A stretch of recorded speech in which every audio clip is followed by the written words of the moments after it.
right, thanks again for joining us, everybody, here today on the Team Hearth League Twitch here. My name is Darkside. I'm here with my dude Slime. What's up, Slime? What's up, guys? I'm pretty excited for the challenge stone we got tonight.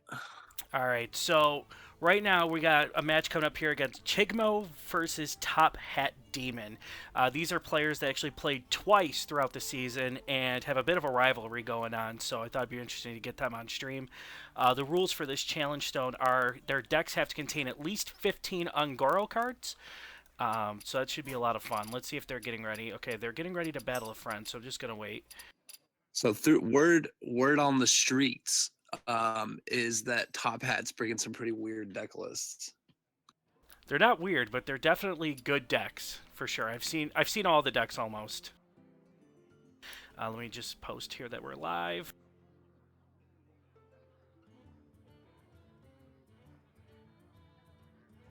All right, let's see here.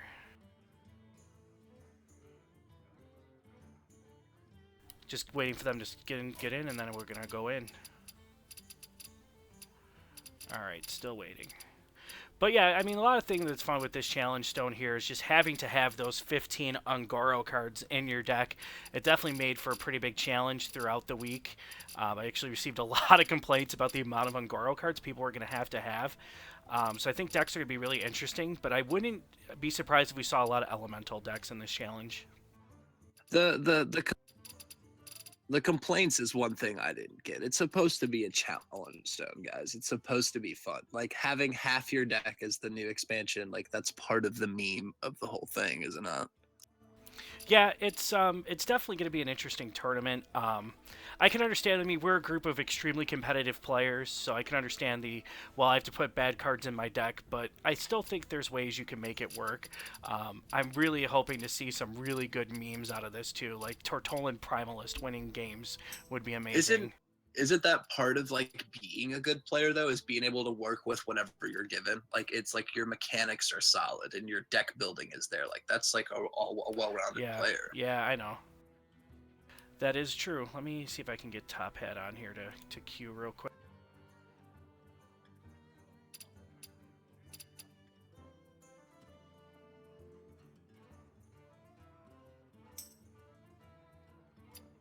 All right, there we go.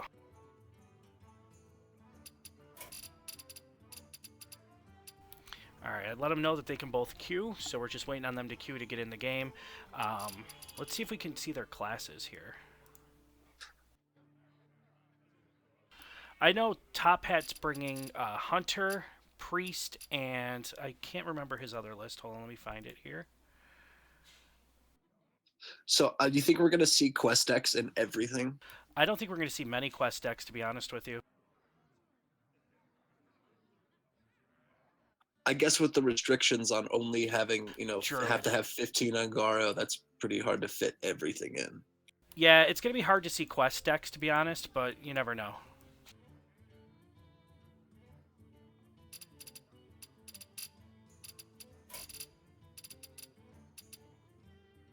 All right, they're getting into a game, so let's go in.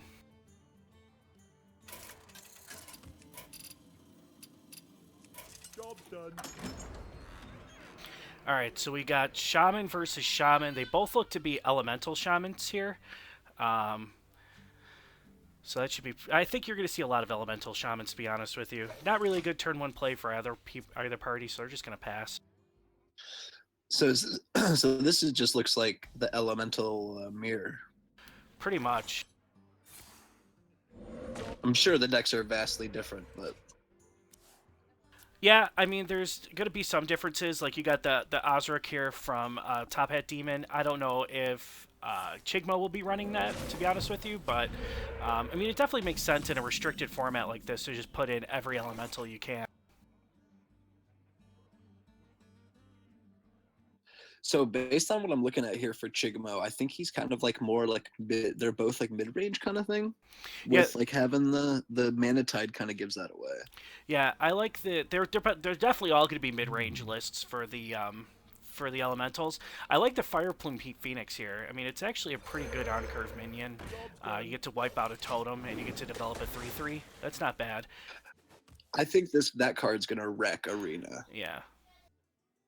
I mean, I don't really see. He could play. He's got to coin something out here. You think either the, or he could play the elemental. He doesn't have to coin anything out. He could play the igneous elemental.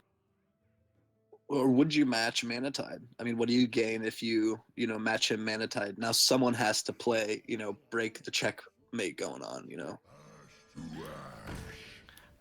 That's true. I think, I don't know, I kind of like the igneous elemental here because it sets up for a turn 4 on curve elemental into a turn 5 on curve elemental. And then now he'll be one shy off of clearing the tar creeper. Is that what this thing's called? Yeah. Yeah, I love the art on that card. It's an amazing card. It's like a purely defensive Hearthstone card. You don't get those too often. I mean, a top hat set up pretty good here to curve right into 5, and then maybe he could get the 6 off the Discover. Oh, he's just going to coin out the Kalamos, the Servant. All right. A lot of good options here. Man, do you just take Alec here because now he's stapled Elemental? Like, out of these options, I think you probably do take Alakir. He's got... he went with the Ozark. Well, if you think about it this way, he's going to have a lot of 1/1s in his hand very soon. If he kills off his 2/3 plus drops the Firefly, he's going to have a lot of 1-mana cards he could just dump in for a really big Ozark. That hurts. Yeah, Top Hat Demon's going to be able to deal with this board pretty nicely here.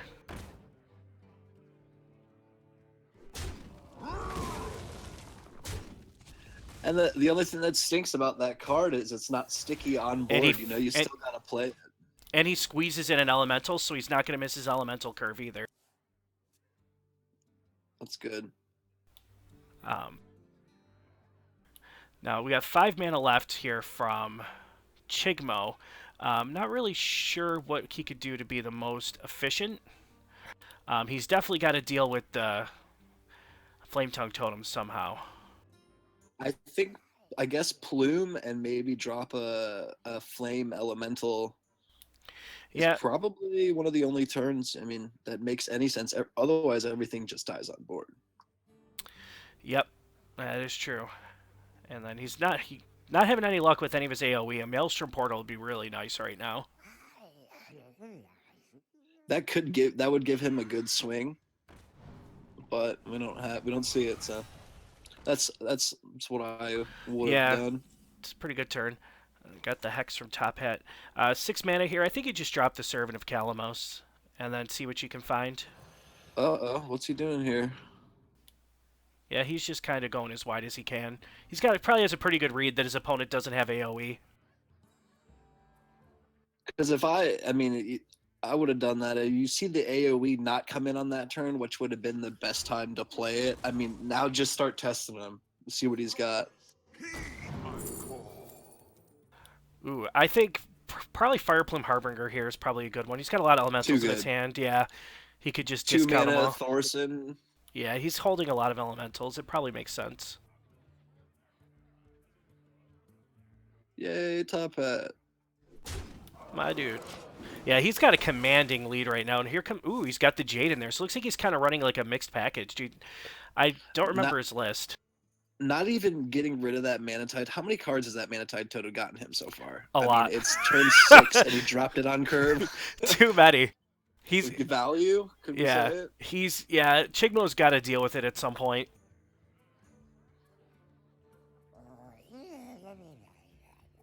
Yeah, but if you look at Top Hat Demon's curve, he's curving 7, 8, 9 all day. He might even want to skip. An awkward turn. He might even want to skip the turn 8 Kalamos just to build up his Ozark, maybe. I don't know. We'll see. But yeah, this is a really awkward turn from Chigmo. He could clear the Flame Tongue.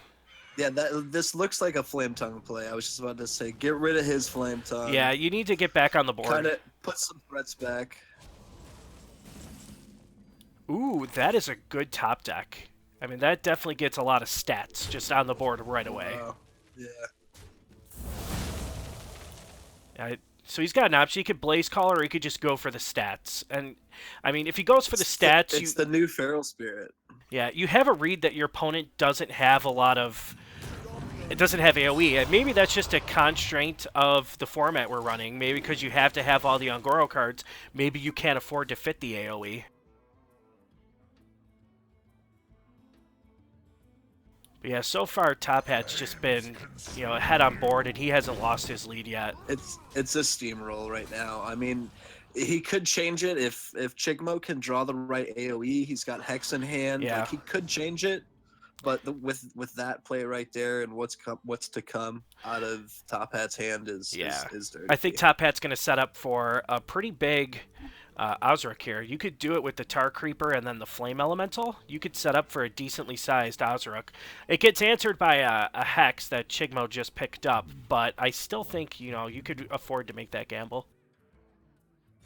You're so far ahead, it doesn't really matter. You can take that loss and Yeah. still keep applying pressure. No harm, no foul on that.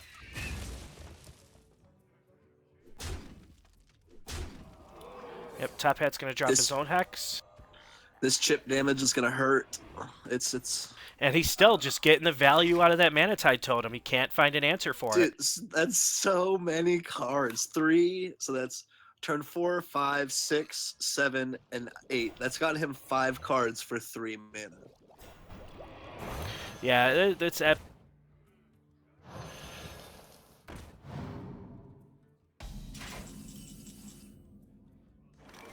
So with the double Tar Creeper, I'm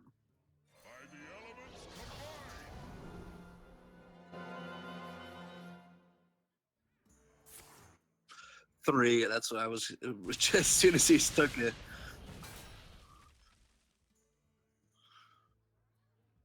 Yeah, I mean everything. I mean 2/1/1s. Anything he plays that's relative close to an AOE, you lose those. Doesn't matter.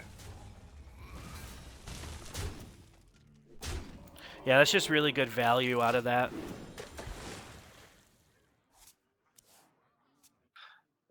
Well, the Evolve would be nice if he had a board to play it with. Ooh, an Evolve. Yeah, That's a that's really a cool really big card, and that is a really cool animation. It's just going to get mopped up by the Hex, and I think Top Hat would have lethal here with the Blaze Caller. Yeah, that's lethal. That hurts. The double tempo Hex didn't even really Let's need just it. see if he sees it. Oh, and the damage last. What are you doing, Top Hat? Oh, this is BM, dude. No BM. Wow. Have some class. I mean, we said that these players didn't like each other, and yeah. I mean, here's the rivalry now. This is what that is. Oh, come on, don't play dude, this. come on. This is a rap, dude. Come on. Who raised this guy? He's just waiting for the concede. Is he waiting for the bottom right to dude, assert dominance in this matchup? Why, dude? Why? Come on, Top Hat. What are you doing? Double Emperor ticks, sick. and the emote. and the emote. Oh, this is just bad, dude. They didn't even show him the Blaze Caller. I'm not a fan of what just happened at all. So Top Hat's gonna go up 1-0. Yeah, let's get back to that Manatide Totem. The entire game was on board, and I think that's part of the reason why Chigma lost. He could just dig for curve. Yeah, that Manatide Totem got a lot of value out of Top Hat got a lot of value out of that Manatide Totem, and that's certainly a factor in the win for sure. All right, so we're going to go up 1-0 here. We're going to wait for him to go, but that was some serious BM, and, I mean, in a fun tourney like that, I don't know if that's necessary. That BM has me in anxiety and anger right now, and I'm not even in this game. I must protect the wild. That was really, really rough. All right, so Chigmo trying the Elemental Shaman again. Seeing if yeah, it looks like it. Trump get a win with it.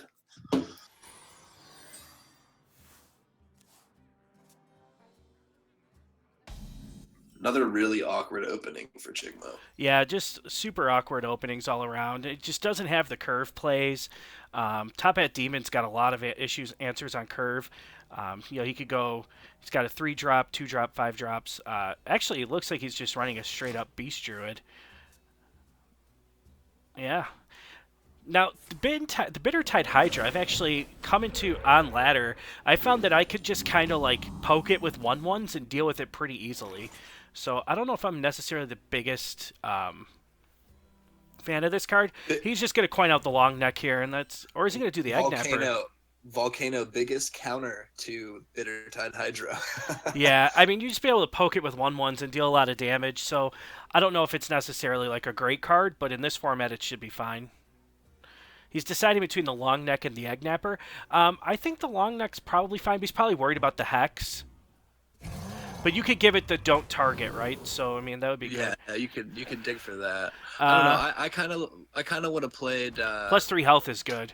Yeah. So Chigmo's kind of has to hex this, or do you just play the Hot Springs Guardian? I mean, Hot Springs Guardian. I mean, you have to hex it. I mean, what? Well, okay. Maybe he's fighting for that Flame Tongue turn next turn. I mean, I don't know why he would have just totemed there. Job's done. Okay. Sorry, I got a little lost in the comments on Twitch here. All right. Oh, I should probably pull that up, huh? Yeah. It's going to get out of hand once they see what we've seen. Okay. Let's see what we got here. So yeah, now the Hot Springs Guardian comes down. Kind of feels bad that you don't get to use it for its heal, but you need to play it on curve so you can activate the Calamos. You got to set up for the Calamos next turn. So you can play it on 5 and get the value out of it. It makes sense. It's a good play.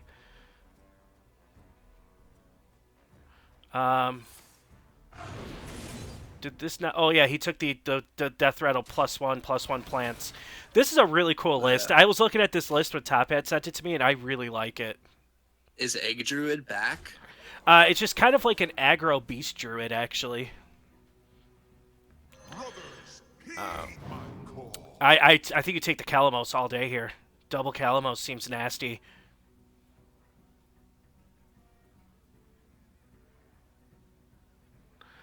I mean, that's really the only one, right, that you would take? I mean, yeah, that's the best choice out of those, or Magma Rager for the memes if you're feeling it. Yeah, I don't know if I necessarily love the memes, but I think you take the Calamos, and yep, he agreed. Ooh, the Hydra comes down. Now that's a good hex target for sure. Definitely. You gotta catch back up, and you gotta get back on the board. Would you drop Flame Tongue and trade out the Egg Napper first, or is it not worth it? Okay. There comes the Golakka Crawler. I think he was expecting... I don't know if you bring Golakka Crawler. I don't know if you need to see... I don't know if you're expecting to see many pirates. Oh, wow. No pirates came out with this set at all, so you really didn't have a lot of moves for that. Yeah, Chigmo, it feels when you draw your entire top end. Definitely unlucky, but he's set up to, like... Oh, man, Top Hat's just going super aggro. Yeah, he sees the lines and he takes it. So Top Hat Demon up 2-0 now. Yeah, 2-0 here. I mean, but he's got Priest left. So, I mean, that's... If you're Chigmo and you're going to catch up, that's where you catch up, is on the Priest. So do you just assume it's either like the Quest Priest or that like control list I saw floating around? Was there any other lists? I really haven't dug in too much with Priest. I mean, for ladder, yeah, it's probably gonna be Quest Priest that you're gonna see, but I think for this you're more likely to see like just like an elemental, like kind of like almost like a mid-range. Oh no, he has Hunter. Never mind. Ooh, and it's a Quest Hunter too. I thought he had Priest. My apologies. I thought he brought Priest. So we got Hunter versus Taunt Warrior. This is going to be a good match. For sure. We got 2 quest decks here. I am so hyped right now. Do you think Chigimo's playing that racy list that was running around the control? It's definitely going to be a control list. Like, you see the Tar Lord, the Tar Creeper. You see the Fire Plume Tar. Oh, you see a Melkorok, too. That's awesome. Top Hat Demon's choosing to throw his quest away. So it looks like he's kind of abandoning the quest, but he's got a lot of really good cards right now. He could play the Fiery Bat right into the Clackling Razor Maw, which is a nice just 1-2 punch. That card's so Oh, good. wait, did he have does Chigbo have Molten Blade? He sure does, and that's an Assassin's Blade for now. That's insane. A lot of really good options here. I think the summon 2/1/1 plants might be the best, or Divine Shield. I don't know if I really love With Wind Warrior, Fury. whether it would be Pirate or Control, you just want to get things on the board early to make him waste cards. Yeah, I think the 2/1/1 plants is probably the best option. Job done. And we don't really see much, like, Top Hat's got a curve for 3 and 4, so he's pretty much good to go. Tar Creeper coming out. That's just an insanely good defensive card right now.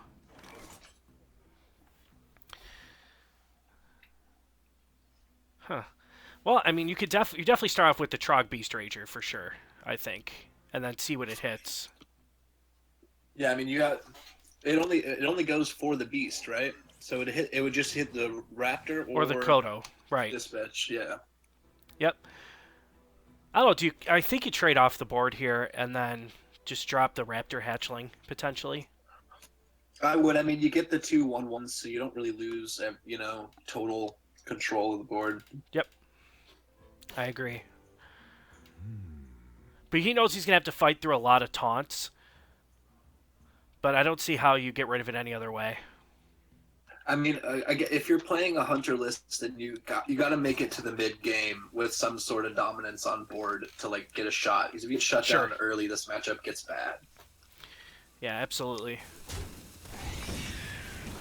All right. Yeah, he looks like he's just gonna take the trade.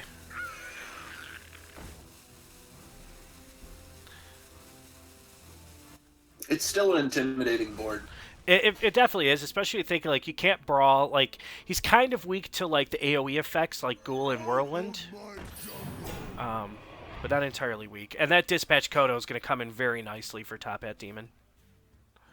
If you're hit, I think you I take would do the cornered. Abomination. Yeah, Abomination or Cornered Sentry seem nice, but for all these low health minions, Abomination's probably the right play. Oh yeah, I mean, he's got to get through it, waste big minions, and can't play anything. Oh, Houndmaster. I like that pick. That's a good pickup too. I think it's just gonna be a dispatch Kodo, and he's gonna be pushing for 6 damage here. So definitely putting on a lot of pressure right now. That Dispatch Kodo with the +1/+1 is really a problem for him. Chigbo has 3 Fiery War Axes in hand. Can we talk about that for a second? I think you equip one of those as a Fiery War Axe. I mean, that's probably going to be a really good weapon. And you don't really have any other plays. I don't think I would have used the Molten Blade. I would have. I think that's going to be one of the best weapons you hope to get out of the Molten Blade. I mean, if you have your Molten Blade turn into a weapon that you would have put in your deck already, then you do it. BM is always the misplay in chat. Yeah, we agree. I wasn't a huge fan of the BM either, but Top Hat's Top Hat, man. He's just throwing salt on the rivalry is what it was. Yeah. People wonder why no one likes Top Hat. I mean, Top Hat's Top Hat's Top Hat, guys. I mean, you can't control him. You can only hope to contain him.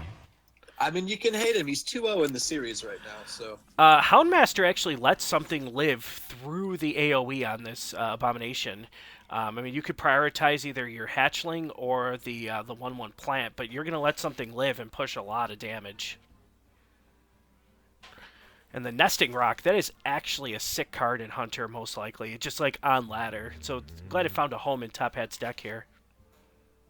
It's so easy to activate, too, with the cards that Hunter has. Yeah. Like Alley Cat and the new Elemental thing. You know, there's so many cheap cost minions you can play to trigger that.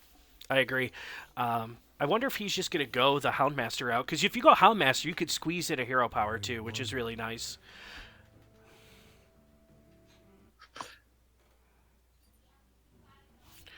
Okay. All right. Quickly. So it looks like he's hovering over Houndmaster. Yeah. Is he in it, or I think he's thinking what's he about gonna all do? of his options here. Oh, looks like he's going to forgo the Houndmaster.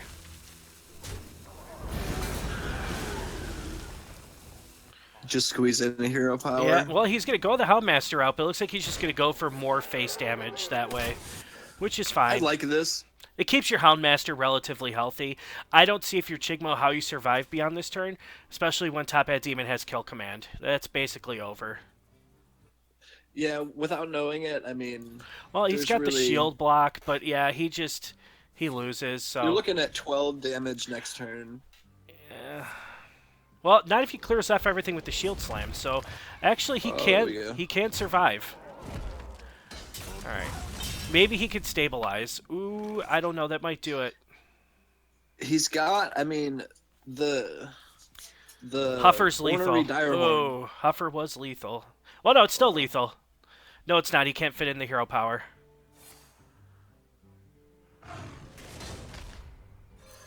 Job done. I think I mean, do you just play the Well, yeah, you got to ornery, start. or do you try to squeeze the hero power? You got to squeeze in the hero power if you're Chigmo. Oh, that's right. He's at 2. Yep. I forgot. You have to. You have to find ways to start fitting in. So hatchling into looking like until what he draws is the only play. Direhorn into hero power. Slip's just telling me to stop mousing over cards. I can't see them any other way.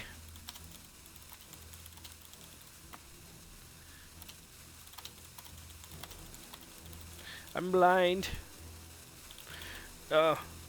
Is this... Come on, Top Hat. This is... Will the BMs continue? Yeah, it looks like it. But, I mean, I don't know why you do that, because, I mean, the game's not over. He just picked up the Ironhide. He's got the Ornery Direhorn. I mean, if you're Top Hat Demon, you haven't won this game yet. That's the best card he possibly could have pulled out to get the armor to survive another turn without having like a weaker turn. Because being able to play that ornery is so good to get 5 armor too, than just dropping that 3/6. Yeah, for sure. He's going to take the extra attack here. So now he's at 7 health, and he's starting to stabilize. That's not a great top deck. I mean, he could clear it and then play the 1 mana 4/3 and squeeze in a hero power. I think you do that. But he's just going to keep piling on the taunts. And then we're just going to keep piling on hero powers. And then eventually he's going to be able to start... See, the thing is now, he doesn't really have a lot of room to actually activate his Sulfuras. He doesn't. I don't think he. I think you're kind of in a bind now with this new warrior. Like you have 2 more taunts you can play, and you lose your armor. And with warrior, that armor is so important. It's all about taking as much damage as you can to stabilize, and then you roll them over in the late game. You know. Yeah. Dude, Chad is not happy with Top Hat Demon, and I don't blame him. Holy man. But yeah, Chigmo is... I think Top Hat's regretting. Yeah, there was one BM in this game particularly that Top Hat wishes he could have back, because right now, the only thing he could do is 2 damage a turn, and Chigmo can just keep piling on taunts, and there's really not much Top Hat can do about it. And then here comes another taunt. He's going to get another taunt. He's going to block. Did he just jack himself with this play, though? I mean, you're at 5 health. Can you... I guess you can cut it down in enough turns. No, he's not going to equip the Sulfuras. He's just going to start smacking him with the War Axes and hitting him in the face with these taunt minions. Oh, I forgot it doesn't auto switch it. You get to play the you have to equip it. Right. Yeah, I don't see how Top Hat wins this game. I think Chigmo's pretty well, pretty far ahead. Yeah, definitely BM revenge, and I would expect to see some BM. I mean, Chigmo seems like a good dude. I don't know. He might not do it. He might take the high road. It's only right. I throw would in one well played. It's only right. I would BM if I were Chigmo. I'd BM all day.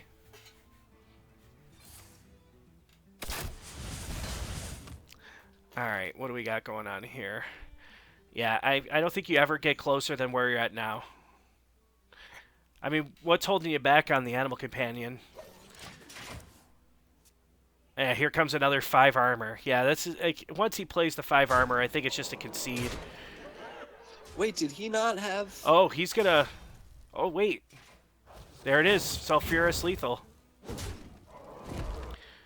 So Chigmo's gonna go up 2-1. Lol. No lethal here. No BM from Chigmo. I'm kind of upset to see no BM. At least we know he's stand up. A real stand up kind of cat.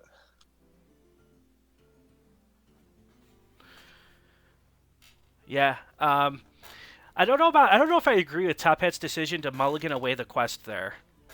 I didn't get that. I kind of did because like you could outpace him, but then you just run out of juice. Like you don't have anything left. You have so many 1-drops in your card built around for that quest. What was your line there? Yeah, I'm not really sure, but I think you keep the quest now that you got a 1-drop in hand, and you have the coin. I think you keep the quest and throw the other ones back. Maybe, I don't know. Like, especially when you have a quest deck and you aren't like specifically built around the quest. Maybe, I don't know. Maybe the quest just wasn't the right call for this deck. Hey, he's tossing the quest back again. I do like his hand, however. Did he just throw the quest in for an extra Ungoro card or what? Yep, he threw the quest back in. Maybe he did put it in for an extra Ungoro card. Maybe he had to hit the 15 Ungoro cards. He's like, I'll just put the quest in there and have a dead card. But I think if you're going to have the quest, it's pretty powerful to build around the quest. I understand throwing it away in this matchup more so than the last one, because it's common you just have to have boards early, and not having a turn 1 as a hunter hurts. I think it'd take Poisonous here just to get the clean trade.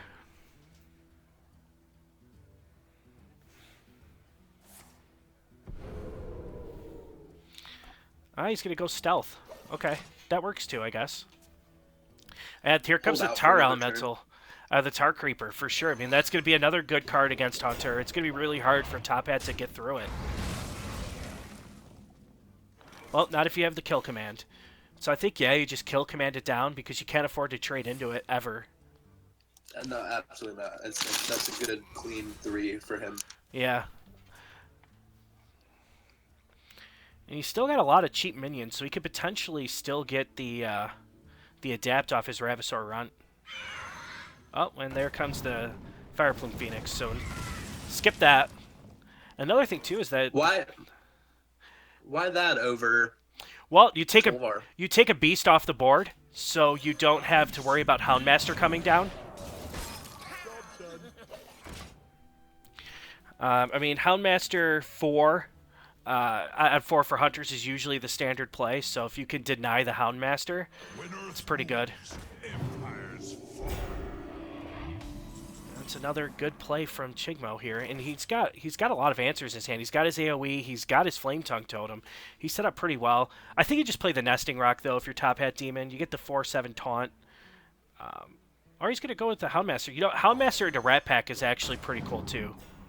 That is a good. A 4/4 is nice, and then you get 4 1/1s at the end of it. That's the sticky minion. Yeah, it's pretty sticky. The thing is, though, with Shaman, they have Maelstrom portals to deal with it. So, I mean, it's not like a huge thing. It's part of the reason why Hunter's been dead for so many seasons. I think Hunter's coming back this season, though. I think it got a lot of really cool tools. Brunson has been hating on Aeon since before it was cool. I will give him credit on that. Let's see. And here comes the Lightning Storm. He's just got a high roll 1 target. Does he get the high roll? He does. Yeah, clean kill. And then Chigmo's just so far ahead now. This looks like a BM or cleanse right now. Yeah, this is just... Well, now you're going to play the quest if you're Top Hat Demon.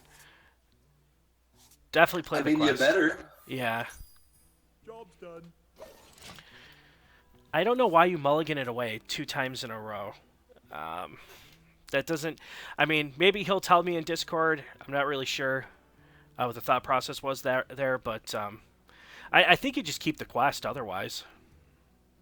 I could see the line in the Hunter matchup but this one, or vice versa, I could see what he did throwing it away in the hunter, but it doesn't make sense. Let's see here. Fireplume Phoenix has come down. He's going to get a clean kill on the Tolvir Warden. And he's just going to keep drawing cards. And we saw how that Mana Tide totem. But Top Hat Demon has really good plays here. He could drop his 2 1-drops plus the Nesting Rock and get a 4/7 taunt on the board. I think that's move. That's what I'm saying. That card is so good. Ooh, and he got a Tundra Rhino, too. That's actually really good in the quest deck. And he's just going to clean up the... You think he cleans up that pretty quick? Yeah. I think he's going to clean up the Mana Tide. You pretty much have to deny the Mana Tide draws any way you can. That was a really good play from Top Hat to kind of try and fight back for this game. Yeah, it's far from over, but Chigmel's got a lot of AoE in hand. Well, not a lot, but he's got the Maelstrom Portal. He's got the Lightning Bolt. He's got Elementals, but he doesn't have any of his top end, though. He's missing his Calamos. He's missing his Blaze Caller. He's missing the Servant of Calamos. And his Elemental that he has doesn't really get a lot of value because it only discounts a 1-drop. So I think if you're Chigmo, I think you just play the Flame Tongue Totem to start, and then you could clear off the Tundra Rhino. Because that's only just going to keep giving more value as the game goes on. It would have been so nice if he could have pulled Spell Power on that. That would have been a good clean. Yeah, he's just going to get a good clean kill, though, either way. He's just going to clean up the board here. And then just pass it back. He's in a pretty commanding position right now. Yeah, I think you play the Elementals. Just in case you get an Elemental off the top, you get value out of it. Just trust your deck now, I guess. Gotta hope for it. Alright. Kill command on the Flame Tongue Totem. I mean, it feels bad, but you kind of have to. Ooh, that's a pretty weak turn. Yeah.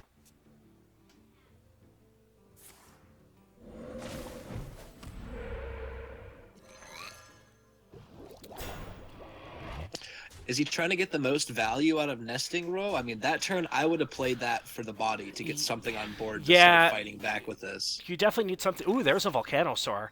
Yeah, you definitely needed something on the board, I think. But when you're this far behind, I mean, how much would that have helped? I mean, it doesn't trade into the Tar Elemental, or the Tar Creeper, I keep calling it, so I don't really know. Here comes the Volcanosaur from Top Hat. What are we going to pick here? I think Taunt's probably the way to go. Yeah, and he agrees. You got it. And the Divine Shield. Taunt Divine Shield. That is a pretty good pick up there. That's good. That's gonna hurt with that Hex. But you had to do it. That would mop everything up.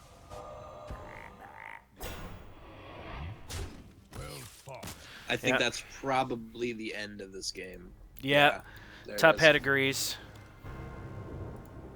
So we're going to go up 2-2, Game 5 between these two people, these two players. I mean, this is a really good series, BM aside, but, I mean, there's definitely... BMs aside. Oh, he missed 2 damage. Let's see if it matters. It actually does matter, because at one point, Chigmo had 2 damage that last game. All right, so Hunter. Chigmo is actually going for more of like, ooh, he's got the secrets and the hyena, so that's a really cool build. But I think I kind of like Top Hat's 1-2 plus the quest. Seem pretty good. Is he actually gonna play it? I think you do. I think you play the quest. Unless he just wants to get on board. Yeah, I don't know. But now he's got the Crackling Razor Maw. It's fine. Yeah, it's fine because any 1-drop he plays, he could reasonably answer with the Razor Maw. Hopefully, getting him a. Yeah, just pointing out the grandmother here seems the best play. It's just a sticky dude. It can hang around. It's be really annoying for Top Hat to deal with. Especially if you can tag that Razor Maw at the end of it. That's another good. You get another minion for Razor Maw regardless. So the Death Rattle or the +1/+1 are probably his 2 best options here. The Death Rattle will answer the other grandmother coming out, so... Ooh, he's going to go right to the face. Yeah, I guess he doesn't want to pop the grandmother. Just race him now. I think now it's going to be who's going to trade first and who's going to try and push damage. That is one sticky grandmother. That's going to give him some plants. It's going to give him a 3/2. What a turn. Yeah, that's pretty awesome. That's a board for sure. I one up you. I think if you're top hat, now you start your quest. You're gonna get 2 1-drops on the board. Yeah, now you start your quest for sure. And he's gonna have some pretty clean kills. So he's just gonna leave 1-1-1-3-2 on the board, or one. Yeah. Oh, he's gonna leave up the 3-2. Never mind. I thought he was gonna leave up a 1-1. Yeah, make him trade. Make him trade off his own minions and play reactive. Because Hunter's like it's a linear class. Like you have to be, in command to win a game.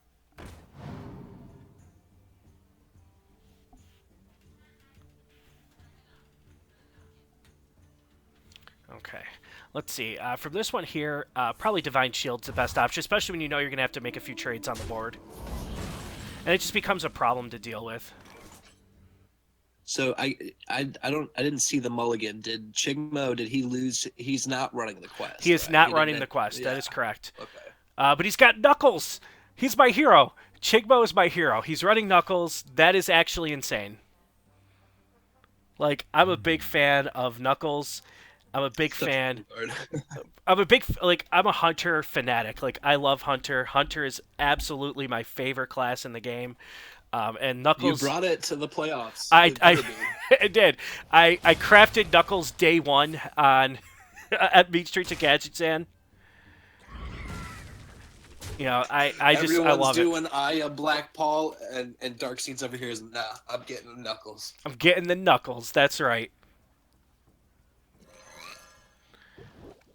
Yeah. It looks like it's kind of switching around here for him. I mean, he's got a good turn 5 play. You get all your 1/1s to start the quest, but you're kind of behind. Yeah, he is really far behind, especially with this Tar Elemental. Is just I think this card is really good in this specific format.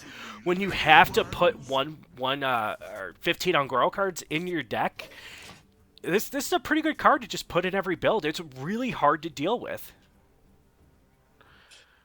All the cards that have the higher stat lines have some adverse effect in this set that doesn't make them, as balanced. So it's good that this card, this mechanic they introduced, like defensive card, is working. Yeah, he's just so far ahead now, and he's gonna have Knuckles on the board to do some trading, to actually, and when you trade with the Knuckles, you don't actually worry about it because you still deal 3 damage to the face. So Knuckles is going to be there. I think you have to trade. You can't not trade. But for Top Hat, I think you probably want to play 1-drop Houndmaster. I know skipping the high main might seem like a weird play, but I think it helps you just get back on the board.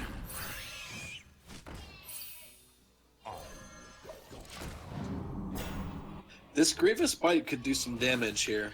Yeah, it really can. It could kill off the 12-year warden plus a 1/1. I think that's probably the best outcome. Or it could just, Do you taunt the Knuckles here? I think you do. I think you just want the extra health on the Knuckles, honestly, and the extra attack for hitting face. That's so cool. I love that play. I've never seen that, and that's so good. 5 to face and clear a 4/3. And it's going to be hard for Top Hat to answer. I think this series might have slipped away from the BMer this time. I guess Justice, right? He's got the Razor Maw, so if he can get a good adapt on it, then you never know what can happen. Plus 3 health is a good start. Plus it would get to 3, plus 2 is it gets to 5 health, but it's definitely a decent start. Oh no, it gets to 6 health.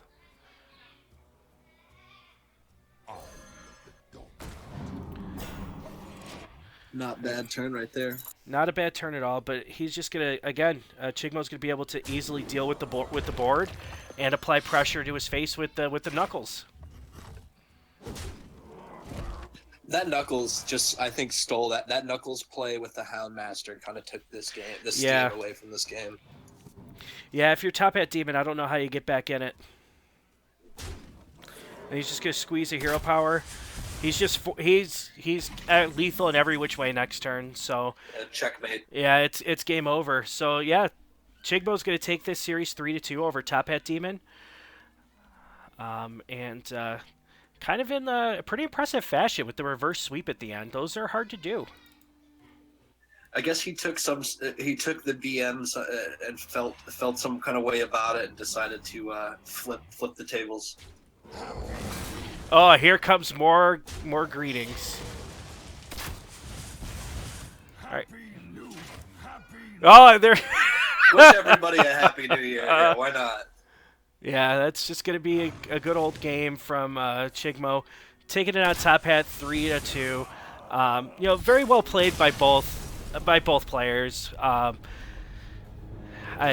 go up 2 games to nothing and then still come back, in the series is definitely, really good for for Chigmo. You got to respect that for sure. That also reflects a good mental game in Hearthstone. It's a big nobody really talks about that coming into play. But Sure. you gotta can't get tilted, especially in a tournament or a match like this. Yeah, absolutely. Next one, we're gonna catch. Did Slimsh? Oh, Slimsh is still finishing his.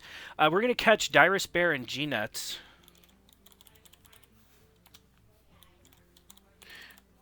Okay. All right, that's what we're gonna do. Dyrus Bear and G Nuts, they're up. We're gonna cast Dyrus Bear G Nuts. That's gonna be a good matchup, and I think that's gonna be a really fun matchup to do. Let me see if I can have to add these folks here. Yep.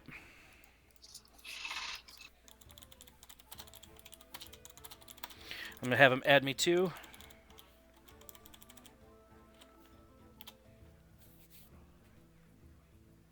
Now, what are these two players bringing? Do you remember? I could check.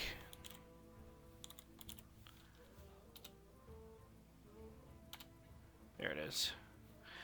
Okay, so let's see here.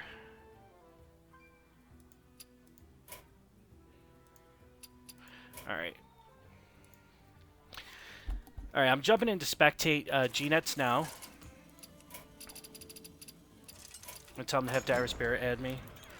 Morgul versus Rexa. Let's begin. Here we go, the Murloc Shaman. I knew GNets was gonna be bringing this. Me and GNets have been talking about this deck for a while. Let's see.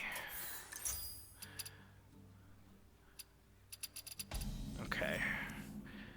Slime needs the tags. I'm just gonna send him the tags real quick.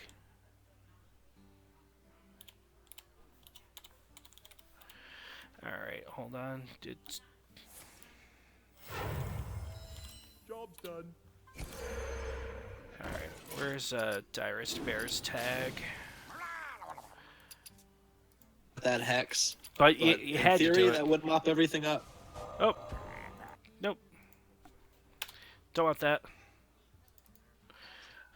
I love that card, that Primal Fin Totem. It's a really good. It's just another totem, a 0/3 totem that's just annoying to deal with. That kind of makes Shaman what it is. Yeah, sorry, I'm still trying to get Dyrus Bear added, so let me add Dyrus Bear here real quick. Alright, I got Dyrus Bear added. Do you have Dyrus Bear added? I can send you his tag if you need it. I do need that. Yep, I messaged to you. But we got the so GNet's opting not to go the quest route right away. You think about it this way, you could still drop it on 3 with calling the finishers on 4 and still get rewarded right away for it. Still get your value out of it. You're not falling behind really. Yep, still waiting for an ad from Dyrus Bear.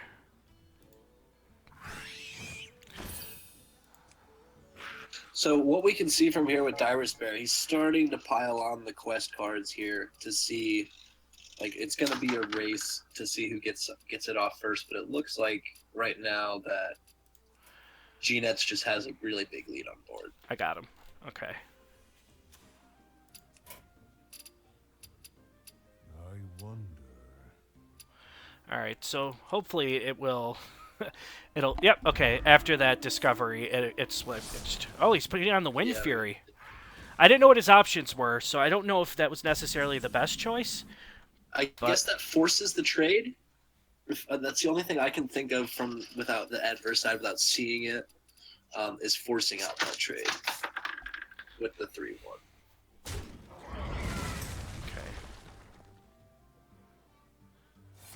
Such a good Maelstrom right there.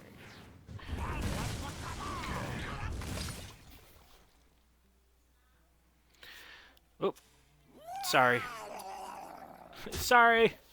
I'm new at this Now whole we got hosting some thing. friendly. Yep, now we got some Now we got some Murlocs friendly coming. BMs. Now we got some Murlocs coming.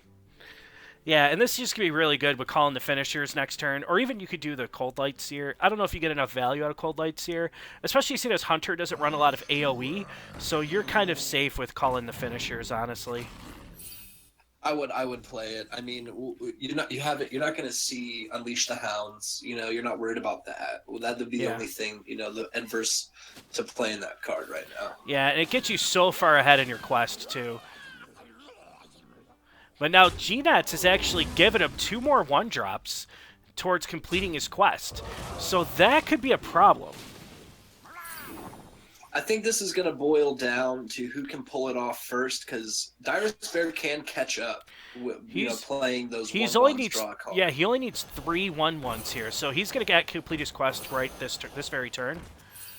So that's actually a really good play from Dire Despair. And his quest is complete, and he's going to hopefully start drawing into some of his Raptor Brood. Those 1/2s mean a lot more. You know, if you can get rid of that totem, then you're kind of contesting it bigger. You know, you got the 1/1s versus the 1/2s. You know, it doesn't look too good in value on that. Yeah. Now, the Gentle Megasaur here is actually insane.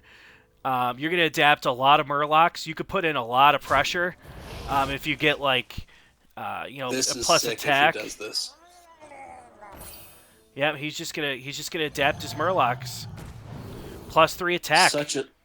All day. This could be so much damage. He's gonna push so much damage just going +3 attack. Would you take Volcanic Might though to get your stats on, and because you got to compete You could. with those Raptors coming next turn? You could. But I think at this point it's just a race. But yeah, G-Nuts is going to opt to go the +1/+1. It gives him trading power too. It allows him to trade and not die. So I mean that's something. You got to deal with the 8/8 and then the 1/1 that's going to come down right after it. Yep, a 5-mana 8/8's coming down. I think though. The +1/+1 looks better if you're following it up with, Well, it's just lethal. Cold Light Seer. I think it's lethal. 2, 4, 8, 12. Yeah, it looks like it's almost lethal.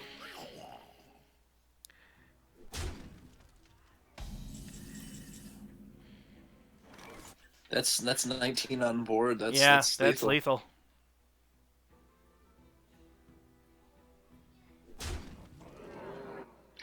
GG. Got the quest off, though. Yeah. That counts for XP, right? It counts. Yeah, he got the cards. He played the extra card. Got the XP value. Yeah, I wish we could have seen more of that game, but G-Nuts is going to take it 1-0. Oh, I should probably switch the names on the stream, huh? So let's do that. Bottom name.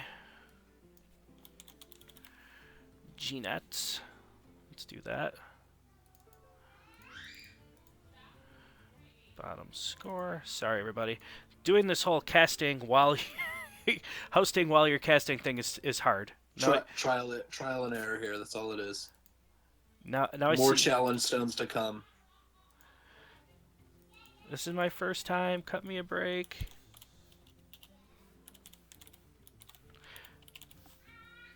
That's what she said. All right. There we go. G-Nuts, Dire Despair. I'm going to tell the Discord to hold off before they begin the next round.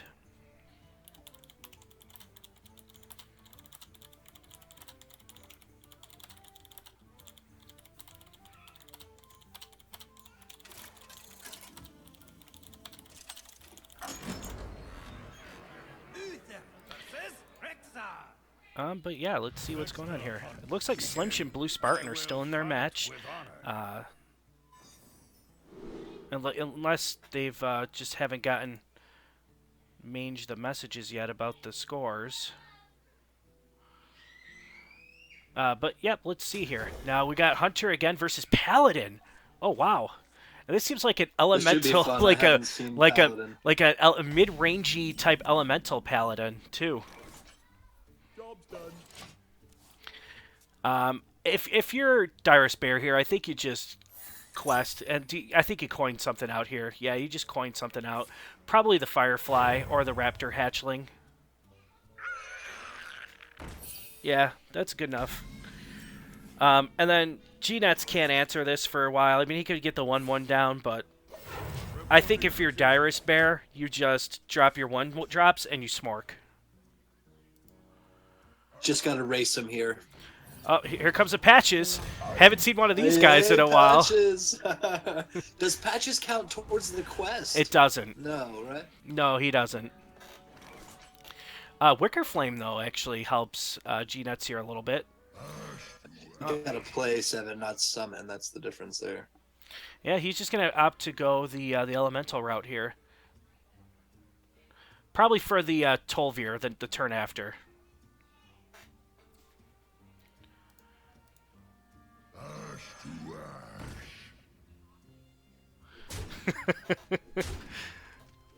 All right, just laughing at some of the shenanigans in chat here. Yeah, Justice Boner got me a pretty good chuckle. I thanks for that, Tigger. yeah, that's why you go with the 2/3 there. I guess if your G-Nets to activate the Elemental on 4, Elemental Paladin. That is an interesting deck choice for sure. I guess that still boils down to the the restrictions in the challenge. You have to have the 15 cards. Direst Bear can actually just drop 4 1-drops this very turn. That quest is looking done. Yeah, the quest is complete. He's going to drop the 5-mana 8/8 right on curve. That is... How can Paladin come back from this? You get the Eldar Peacekeeper is a pretty good start. Ooh, the only thing about the the Stone Shaper here is that it is not an elemental, so Servant of Kalamos is not activated.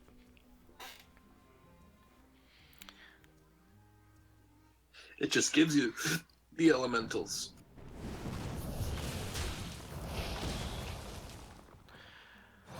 He's just going to go for the elemental play. Going to activate his Servant of Kalamos for the next turn, should he want it. But I don't know if he's going to play it. He's going to have to Aldor Peacekeeper the 8/8 if Direst Bear chooses to play it. I mean, he could play... I would hold off. He could play the Warden to take 2 more 1-drops out of the deck. Because if he does that, then... Okay. It just gives more of a chance to draw into your cycle. I wouldn't have been mad at him for taking 2 more cards out of his deck before he put in 15 cards, but... Ooh, the Spiked Ridge Stegodon. That's actually might become pretty cool here on one of these little cheap 1-mana minions. And Stegodon is a ton as well, correct? Yeah. That's good. That could be good. That could take out... That's two of those raptors coming from the Marsh Queen. For sure, yeah. Or the Carnassus, Queen Carnassus. And he did it top deck one, but he could still play his Warden, and then he could draw maybe 2 of the cycle cards, maybe 1, and then he could cycle again. I think as far as for board presence, that's probably your best play this turn, unless you want to adapt the Carnissa. And I think that's what he's going to have to do, adapting Carnissa. Definitely don't want to give that a death rattle. It's a long time to get value off that. Yeah, it's going to be a while before it dies. That's actually... it looks like he's going to go with the Warden. I kind of agree with that play. And he got 2 cycle cards, which is huge.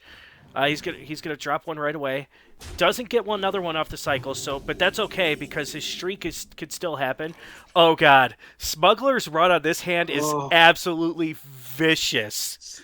That destroys every single raptor that can come down with your trade-offs, with your elementals clean. To keep your 3s on board right now, the lead you have already. That's good. Wow. Yeah, that is absolutely a great card here. I don't know if he might play it. I still think you kind of squeeze it in. Oh, Totally play an elemental. I think this Yeah. turn, because you've got you got Kalamos. You can load up with elementals again with the ingenious, Yeah. elementals or ignitus or whatever you call Igneous. it. Igneous. My old English is poor. I'm sorry. Don't you remember that from Earth Science? Igneous. The igneous rocks. Let's see here. Oh, he's going with the Wind Fury. I guess you can go the Wind Fury because you're not going to Give die. it something. So yeah, you can make a clean kill. And you're just going to put a bunch of 1/1s on the board. I still think you drop another one. I think you just pile as many down as you can. I think I play. Yeah, the Ravasaur. Yeah, I play the round. For sure. Yeah, I don't. I would do the Taunt. taunt. Yeah, Just get in the taunt way. seems fine. Yeah. A 2/2 is annoying. It's Uh, got to trade both of those elementals in. Or it will save. I don't know if I agree with that. It'll clean up it'll protect, it'll heal 5 damage from the Eldor, or it cleans up 2 of the 1/1s. Oh jeez. That's just 2 Smugglers Run is too nasty. Like if you're G-Nets, how do you not play them? I would play one, do Kalamos, and then play the other one. I think you just play both. You make that Calamos as big as you can.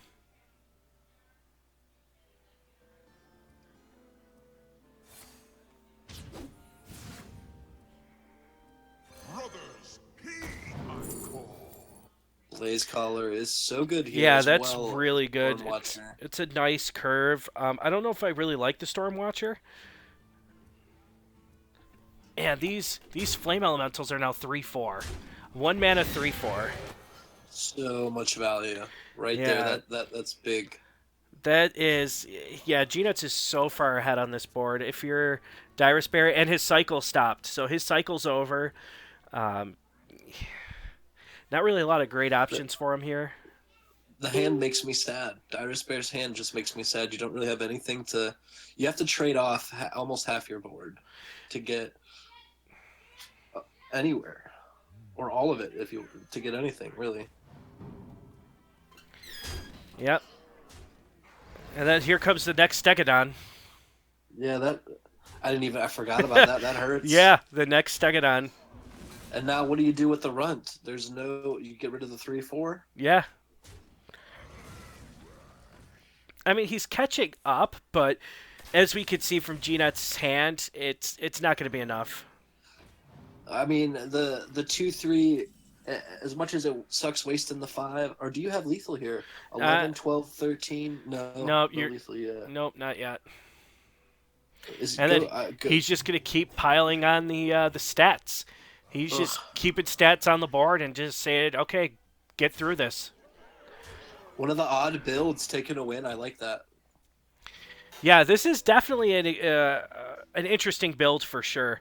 And he's got the Blaze Collar follow-up. There's just no way Dyrus Bear wins this matchup. This is actually probably like my favorite deck I've seen all day is this Paladin. Definitely. It's really cool. Like taking the elemental synergy without the quest and just saying, hey, Blizzard, thanks for the new tribe. Yeah. And I kind of like how the synergy works. It rewards you for planning ahead on future turns. Let's see if he can keep his streak going. Yeah, he missed another one. But the Cult Master is huge. Is it too late? I mean, it's a little too late, but I mean, it's better late than never. Yeah, he still hasn't drawn any of the Brood. Excuse me. Maybe he's fishing for the nesting row or something. There's I don't see it now. Yeah, the nesting rock would be nice. I don't know if you can. And to think, Can't play it now. And to think, when this dies, he still has another 2/6 taunt to deal with. Oh man, that's right. I don't know what you're playing for now. Yeah, he's still. Well, I mean, he's just getting a bunch of stats on the board. But yet, G-Nets is just gonna find lethal here. Yeah. All right, so G-Nets is going to go up 2-0 with probably my favorite deck of the entire series, of the entire event so far. Why, Donnie?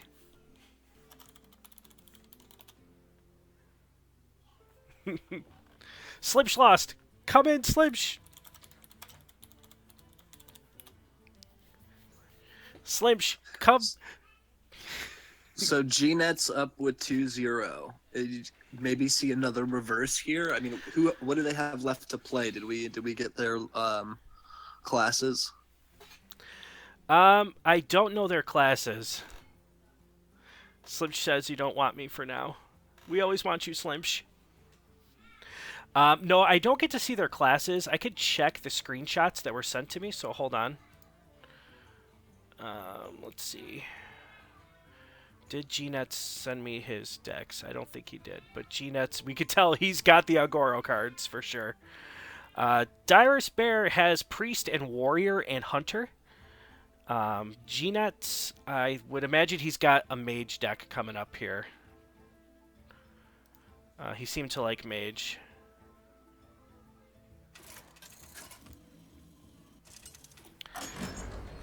Yep, Mage. And I wonder if he's going to go the OTK build, the OTK quest build. Oh, here it is. Yep, he found a way to make... I love this deck. He found a way to make it work with the constraints that we've placed on the thing, on the format. And I think like Hunter is the worst matchup for this deck because of the hero power.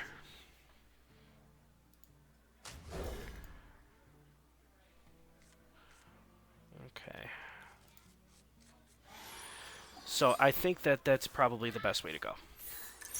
Oh, he just threw away his quest. He knows he needs to probably get answers. Let's see.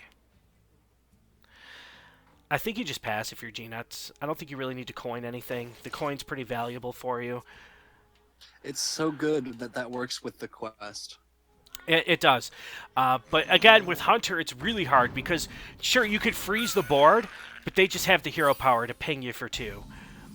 This is almost... mean, ultimate nemesis to Freeze Mage was Hunter. Yeah. And Rag. Yeah, and that's going to put in some work here. I don't know. Do you drop the Argent Squire? I don't think you do. I think you hold it. I don't think completing the quest right away is a big deal. Argent Squire's a sticky minion with the Divine Shield, so you want to keep that. It forces them to ping it twice to get like a clean value. Yeah, for sure. I mean, you're not in any rush to complete your quest because this Mage deck draw. You just draw. The Mage deck, however, isn't going to put anything on the board, so you're not in any real rush to complete your quest.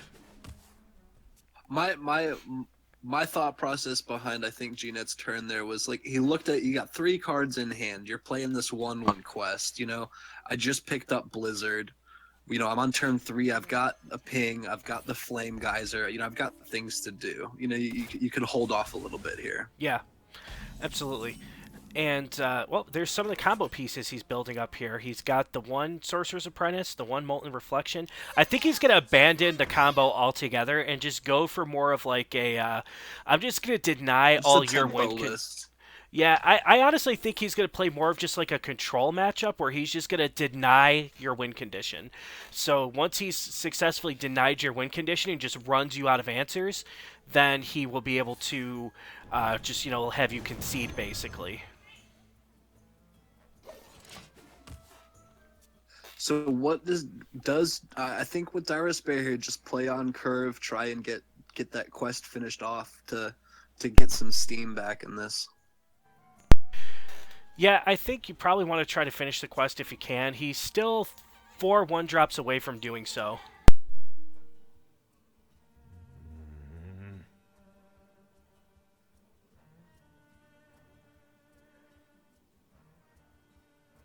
Tolvar gives Sorry. you the 2/1 cost, and then it puts you a step closer. Yep. And I mean that's the best possible play you Plus, could have I mean, done you're there. going to get a lot of value out of the Ravasaur runts after you get a bunch of 1-drops down too. If you're G-Nuts here, I mean, the Blizzard seems nice. Just Blizzard, and you could push the face for 3. I don't really know if you have many other plays. Greater Arcane Missiles, maybe. If you can get 2 hits on the Warden. I like maybe just playing Thalnos and pinging off the 1/1. Make him make a trade.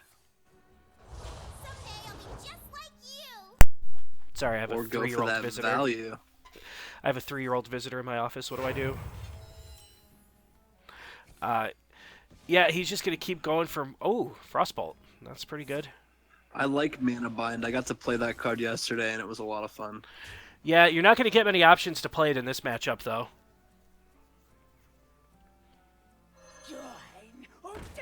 Yeah, and he's just going to get a really clean trade here. He's going to get to draw a card. He's going to play another 1-drop. Yeah, Dire Bear's going to get pretty far ahead. I would definitely play a 1-drop here. I mean, what would he be considering between the 4/3 and maybe the Fiery Bat to get something in case an AoE happens? Yeah, I think that was his options. Or he was maybe considering the Firefly, maybe, just to get more in his hand. But you could still do that next turn. And I think he can actually... He'll have 7. Yep, he can actually play the 8/8 next turn. He could play his 2 1-drops and then follow it up with the 8/8.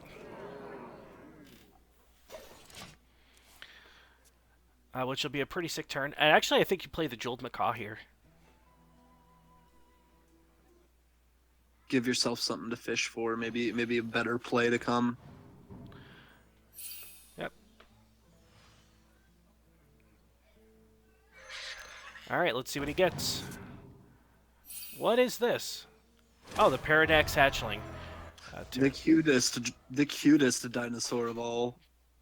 3 cute 5. I mean, he could play the 2 runts plus a 1-drop here. I don't know if that would be terrible. I think that would actually be pretty good. Just, He saw 1 blizzard, so I understand that play. Load it back up, but that second blizzard that G-Nets is holding in his hand is just gonna hurt. It is gonna hurt, but if you can find the right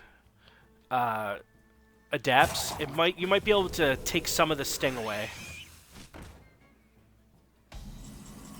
The sting is real. Well, I mean, you might as well play the Open the Way Gate. It's free.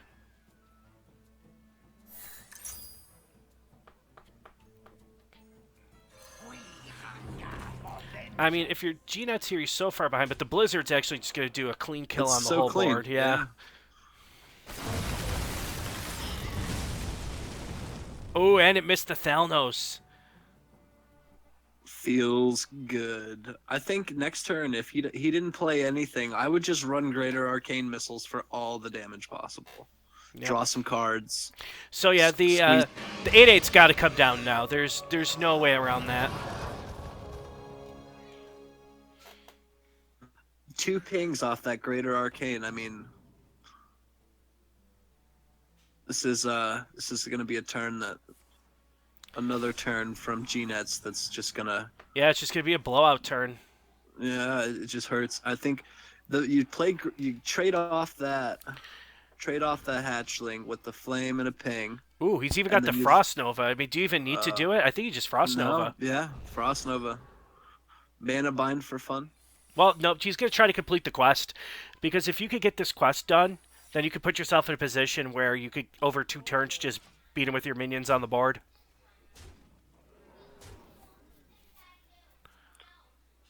Interesting matchup. I feel like we've seen this Sorcerer's Apprentice on the board forever here. Yeah, it's been there for a while, and he missed again. He's not having the greatest luck with these the Raptor Brood. Part of what makes that work is just being able to cycle into all those 1-cost draw a card, and if you can't get that going, it's kind of worthless. Yeah, I think that's part of the reason why we've seen Quest Hunter kind of fail on ladder. I see Blizzard's Avenue give Hunter, a draw mechanic, but to draw into other 3/2s, I don't know. It might just be too slow for what's happening right now. And then we have, ooh, this is nice. He could play the Shimmering Tempest to set up his Steam Surger for next turn. Do you play the Doomsayer here just to soak up some damage? You got Ice Block up. He's at 15 health. I mean, you probably... Yeah, Greater Arcane Missiles here is pretty good. Ooh, oh, that's good. That's good. I think you have to. I would just trade. You have to. I think you have to. You've got Doomsayer coming next turn. You've got another Ice Block. You've got Storm Surger. It looks good. And he missed the Raptor again. Ow. No Raptor for 2 turns. Well, no, Yeah. how many's he gotten? He's only played 3 Raptors. So since he played that on turn 5 on curve, he's only drawn 2 in the last 5 turns. Sorry, everybody. Sorry. Uh-oh, what happened? I had to message Durden back to tell him to message Mange.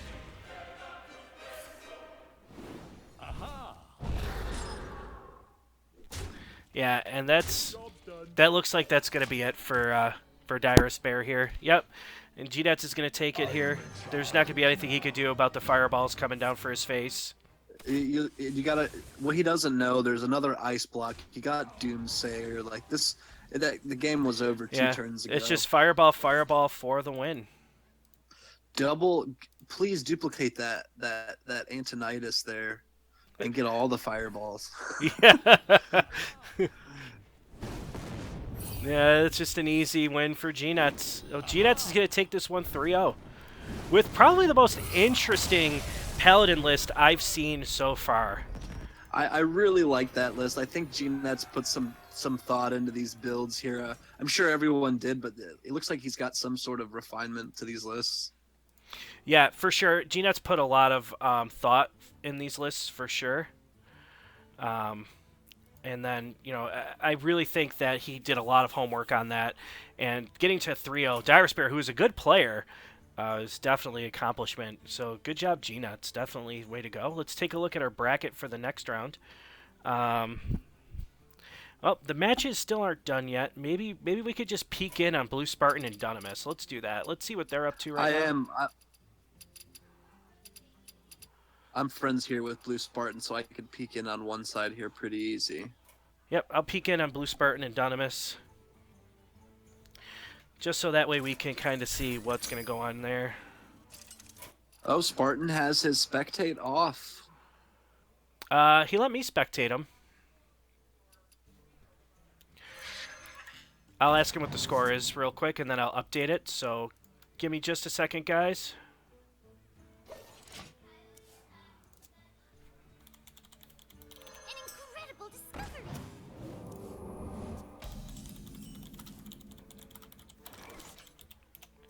I sent him a message letting you know. Okay, Dunamis is up 1-0 here.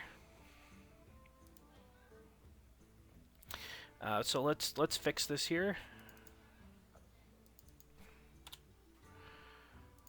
Okay. Sorry, everybody. All right. I'm not friends here with Dunamis, but I'll do my best here from one side. Yeah, just go into the THL thing and add him.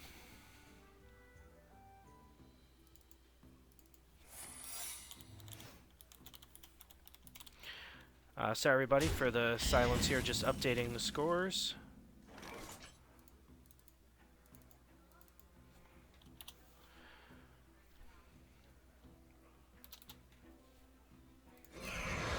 Whoa, why did that happen? Why did that happen? Hold on.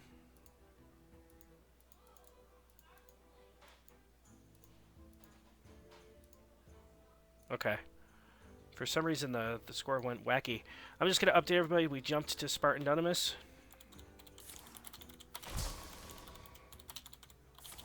And Dunamis is kind of known for creative decks, for sure. Alright, what do we got going on here? Spartan being an old teammate of mine from last season, I know his thought process here with this deck he's doing, and it's really interesting to me. I like what he's done here of fitting in Bitter Tide, showing some giant wasps, some different cards we haven't seen yet. Yeah, I really liked Spartan's lists that he sent me. They were really cool. He's got the Bitter Tide Hydra coming. Looks like Dunamis is playing the Quest Mage. Now that we've got everything back up, now that I got everything ready to go, I can see everything. And then after this, I'm going to figure out who to cast for the next match. But let's see. I think here on this turn, if you're Spartan, you just trade. Get something else, yeah. On board, trade the 1/1. It's clean. You trade, and then you push 3 damage. Oh, and he had the adapt for 2 1/1s too. That's the second time we've seen that. That's so good. It is really good. especially against Mage. Like, he's just going to have to ping it, and I think you just play the Doomsayer. You're going to soak up some damage. Oh, Mana Bind. I don't know what Mana Bind's going to do for you. Did it give him a count What are you towards taking his... for? Yeah, I don't... Oh, I mean, Animal Companion. Animal Companion, there you go. Hey. Yeah, he's going to get an Animal Companion. But not really. I mean, Blue Spartan's just going to drop a 5-mana 8/8, and it's off to the races. Against Mage, though, he just pings Ooh. for 3 now. Oh, he checked. I mean, Oh, is it worth it? that's a heads-up play, because he checked for the Vaporize. Bravo, Spartan. That's Checking your secrets always, That's even with the quest up. good heads-up play by Spartan. Ping the Bitter Tide. Yeah, you kind of have to. Yeah, I mean, any chance you get... Oh, he's not going to get to. He's just going to get it... I mean, if you're Spartan, you just kind of have to press the hero power button and pass. It's not worth... I mean, I guess you could see maybe dropping the Savannah, but then you die to Blizzard. It's just not... It's not worth it. Yeah, you just got to press the button and pass. Playing the Animal Companion. I mean, he's thinking, if I summon Huffer, do I have enough to kill it with the Grievous Bite? The answer is you don't. So yeah, you just steady shot and pass. There you go. You're not totally giving up the board. I mean, you get the 1/1, but your Bittertide Hydra goes down bittersweet. It just feels bad. I mean, you still have the 1/1s on the board from the rat. Oh man. Got Sammy Davis Jr. there with little Frank that just died. Yep, here comes the... Now, Dynamis is able to swing the board back into his favor. The Houndmaster is pretty big, though. You run Houndmaster. Like, play it now or wait, see what's... Mana Bind. Free Mana Bind for the Mage. Ooh, Misha. That's not a bad choice here. Yeah, it's not bad. That's good there. I like this spreading out your stats, going wider. Forcing, having to force him to use his hero power. Oh, Huffer. Always summon Huffer. Incredible. That's good stuff right there. Always summon Huffer. Like... And here comes the Flame Geyser, just gonna get insane value out of that. Just killing off the rat. Vaporize here too. When a mage can play secrets in Secession and you just never really know, you can't test for anything now. He's really close to completing his quest too. However, if you're Blue Spartan, you can set up the Nesting Rock. You can play your Giant Wasp into your Nesting Rock. And that feels good having that poisonous minion hide behind that taunt. For sure. For your own trades later if he can't clear that. I think he's going to go for that. And I think he trade into the 5/4.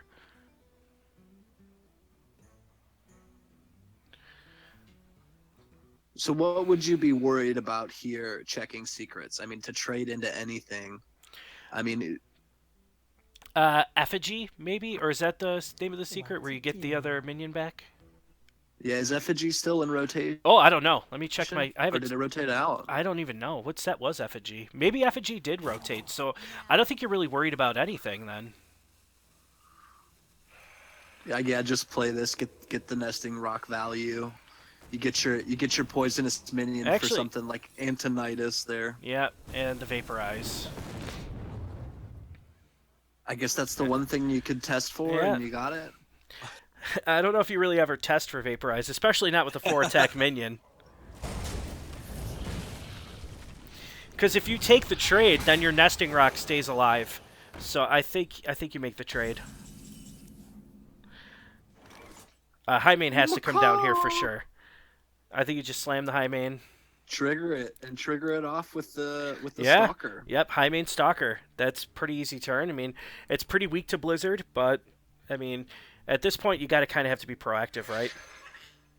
I mean, Spartans, keep applying the pressure, and that's one way to get Mage to crack with only 3 cards in hand and not seeing any card draw. Just keep putting it on them. I think you attack with the 2-mana minion here. I don't think you really save it for anything unless unless you're saving it for a Doomsayer. I think you just keep putting the pressure. You've got everything you need on board already as far as attack power. Don't overdo it. I mean, you're going to pop his block at 1 next turn, and then you're putting him on a position where he has to have another block. I think you just ignore the Tony completely, honestly. Yeah, I wouldn't even look at Archmage and I would just keep pushing. He doesn't have a heal all the way up. Even if he gets to 15, you got a chance. Just pull it, keep going. Now he's going to trigger the death rattles, but I think you pop him at 1, and you put him on. I like how he took his time setting down that card, where he waited an extra turn. I don't think you Direwolf Alpha here, because if you Direwolf Alpha, you can't pop him at 1. I don't think you do it. I think he's going to make the trade, and I don't know if I agree with the trade. I mean, what are you afraid of if you don't make the trade? I guess he's thinking long game now. You deny any value Archmage, and that's a key piece in this deck. So. Yeah, but I mean, with only with 10 mana and 3 cards in your hand, and without your quest being complete, I don't see how you ever OTK down from 30. There you go. Yeah, he's still Dunamis is gonna concede, but I still think that the right play was just popping the block. I would have done that as well. I mean, I get the threat level of Archmage it's scary. So sometimes you just see it and you snap to the decision. Let's clear it up. Yeah, I mean, he had a pretty clean answer to it, but I still think the play was to just pop. All right, so we're up 1-1 now in the series. Okay, we got some stuff going on here. You asked for it. Alright, what do we got going on here? Let's check the bracket here and see what we got going on. Got a lot of good stuff. I mean, the top 4 is definitely going to be really cool. We're going to have G-Nets versus either Pumbas or Chigmogo, and then follow Durden versus the winner of Blue Spartan and Dunamis. That's gonna. Hope you like to watch ropes burn. Dunamis, love it. It will happen. But hey, we want to see good content. Let the ropes burn. Let them burn. Let's see. This is a really cool Paladin deck from Blue Spartan. I saw it in the list in his list. It's kind of like a mid-rangey, just play dudes Paladin. I love that card. The card that Paladin got, the Light Fuse Stegodon. I think that's like a tribute to Quartermaster and some of the other cards that got rotated out that Paladin missed. I played one earlier on ladder. He played like the one that gave him 5 Silverhand recruits, and then into the Light Fuse Stegodon. It just blew me out. That's so good. I mean, I remember like Quartermaster when there was that mid-range Paladin for a while before Secret got popular. That when Quartermaster came down and you weren't ready for it, it annihilated you. It looks like he's just going to play the dude and the Noble Sacrifice. I mean, it's going to keep his... nah. No, he's not going to have that up for the Light Fuse Stegodon. But he's still got the True Silver Champion play.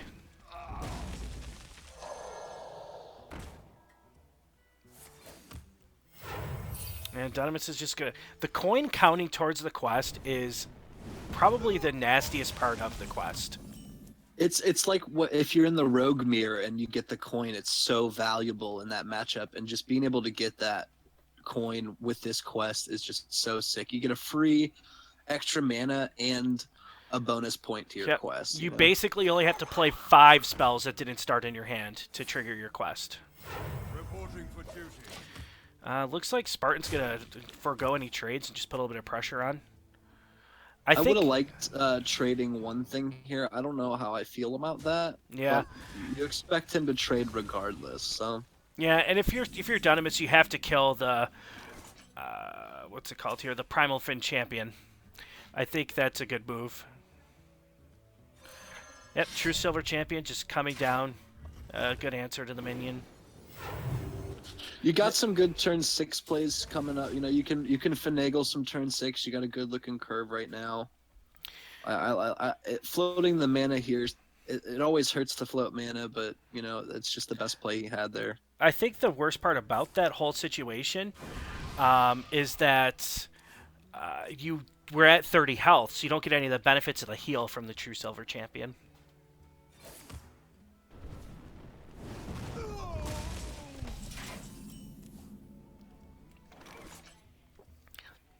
I don't know. Do you ever just get a 1/1 dude and then adapt him? I mean, you've got 2 in hand. I would do it. You don't have any other play here. I mean, you drop Steward as Darkshire, float another mana. Like, that feels bad. Yeah, it kind of does. I think that's probably your best turn. Unless you're going to drop a Naked Eldor Peacekeeper, but I don't know how that really helps. I think the play is you make a 1/1 and you adapt them. Reporting for duty. Yeah, it looks like Spartan agrees. I think Spartan. Yeah. Divine Shield. No. I think All day. Divine Shield, easy. It's gonna stick around. He's gonna get another adapt.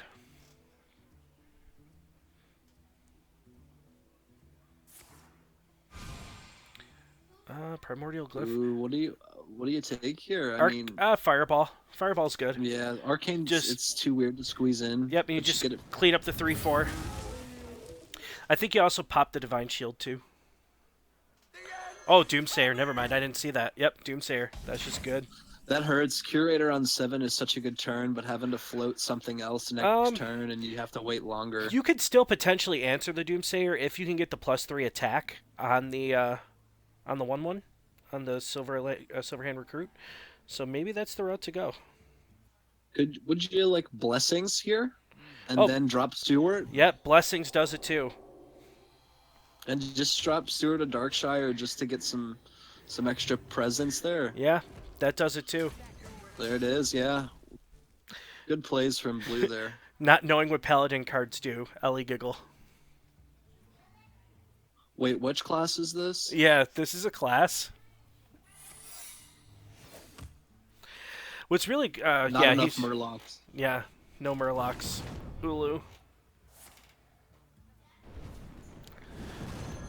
Alright, well he's still got a 5/5 Divine Shield, dude. Ooh, Sunkeeper Terran. That's not going to see a lot of value in this matchup. I think you just make another dude. I mean, you could drop the Curator. Alternately, though, you could make another dude and you can adapt him and just keep pushing. I like to just keep pushing everything on. I mean, you've got the Sunkeeper Terram in hand, which you can deal with some threats if anything were to happen. Like, just keep spreading out. You haven't seen any AOE. He's doing single target removal. I mean, just keep him on his heels. I think one of the constraints of this format is the having to have 15 Ungoro cards in the deck. I think that's a problem because you can't fit all the AOE you want to if you have to have 15 cards from a single set. All right, here we go. Wind Fury all day. I liked opping for the 15 cards. I mean, and anybody that's watching this stream, me just casting this stream right now, I'm getting so much more familiar with the cards than just looking at them and playing with them. I think it helps. I like the 15. Everyone voted for that. Yeah, I think it makes this format too a lot of fun. Just 15 cards, it's good. Ooh, that Kabbalist Tome was not in his deck naturally, so he's actually gonna get a ping for his quest plus 3 other cards he could use for his quest. That's pretty good. How many does he need? So who has enough time now? Can Spartan bash him down enough without worrying about the board and catch up before? Yeah, I think I don't think you worry about the board here. I think you just pop him. You pop him at 1,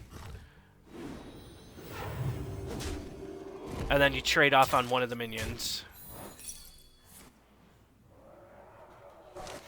And I just summon a dude. Don't extend too far. I mean, you're in good shape. Yeah, I think Spartan's got this matchup here. I don't see how you can freeze the board. Dunham's doesn't really have a good way to answer it.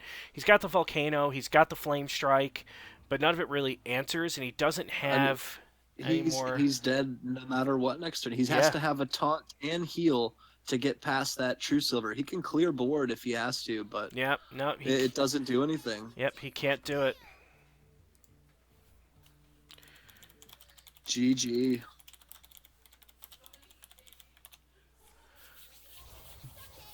Okay. This is a cheeky Yeah. little play he's got going here, though. That's for sure. Yeah, he's just trying to get the XP. Maybe he's trying to like trick him into thinking he doesn't. He has the. Ooh. The Cabalistune ice block here could save you. It You're could. still dead here. Yep. Yeah, you're still dead. Or no, because it's gonna cost 1 mana to get him that extra turn. 2 mana actually. Time runs out on me. He got all the XP though. He did level up. I mean, if you have Gold Mage, you probably have all the XP you can need.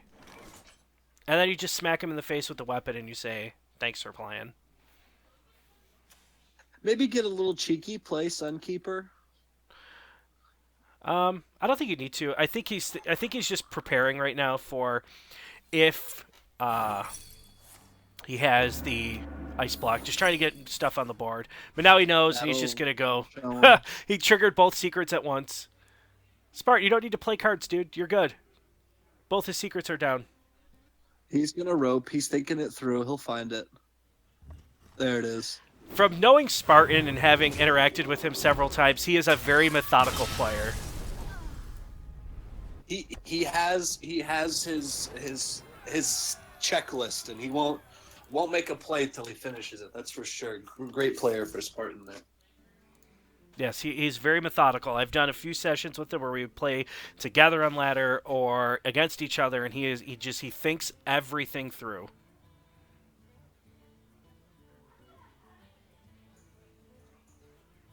So is that going to be the series? What's the score here? Nope, it's 2-1 Blue Spartan.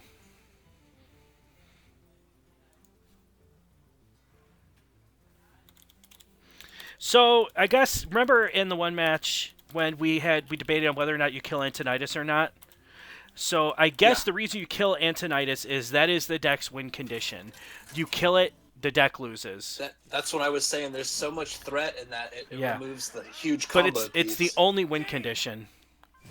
You asked for it. You give me strength. So I will admit that I was wrong on that for sure. Oh, look at this priest. This is a sweet priest. I want Priest to make a resurgence rather than just it having the dragon cards. I really liked Priest in the early days, and then it just got robbed later. Dragon Priest just didn't really feel like a good deck to me. Like, it was a good deck, but it didn't feel like a fun deck. Like, thematically, like, Priest having dragons just never really fit. Like, I want Priest to do, like, control-y, priesty things, you know? What turn is it? Okay, I play this dragon, and then I'll buff it. How much mana do I have? I'll play this dragon, and then I'll buff it. Right. Whereas, if ropes were 3 minutes, I'd be better at this game. Durden. LOL. I mean, follow Durden. Way to go, Dad. Way to go, Dad. Oh, we're streaming Dad next round for sure. I forgot Durden was also Novum Dead for a while. I think you just coin out the elemental here, or maybe not. Maybe not. I think you skip the turn because then because if you skip the turn and then you just go and you wait a turn, you could elemental coin Servant of Kalamos, which is probably better than coin elemental nothing and then or preach the feast into the Kalamos. I think maybe he's got so many in his deck he's pretty sure that he'll draw into another one. Yeah. So far he hasn't. I don't know if you do any. He still has 2 turns to get rid of that elemental to get something. You kind of want it to die, so I don't think you buff it. I think you just, you make the trade on the board, let him ping you, so that way you can do something on that way you can play your elementals on the next turn. Or apparently I'm wrong. So far no elementals.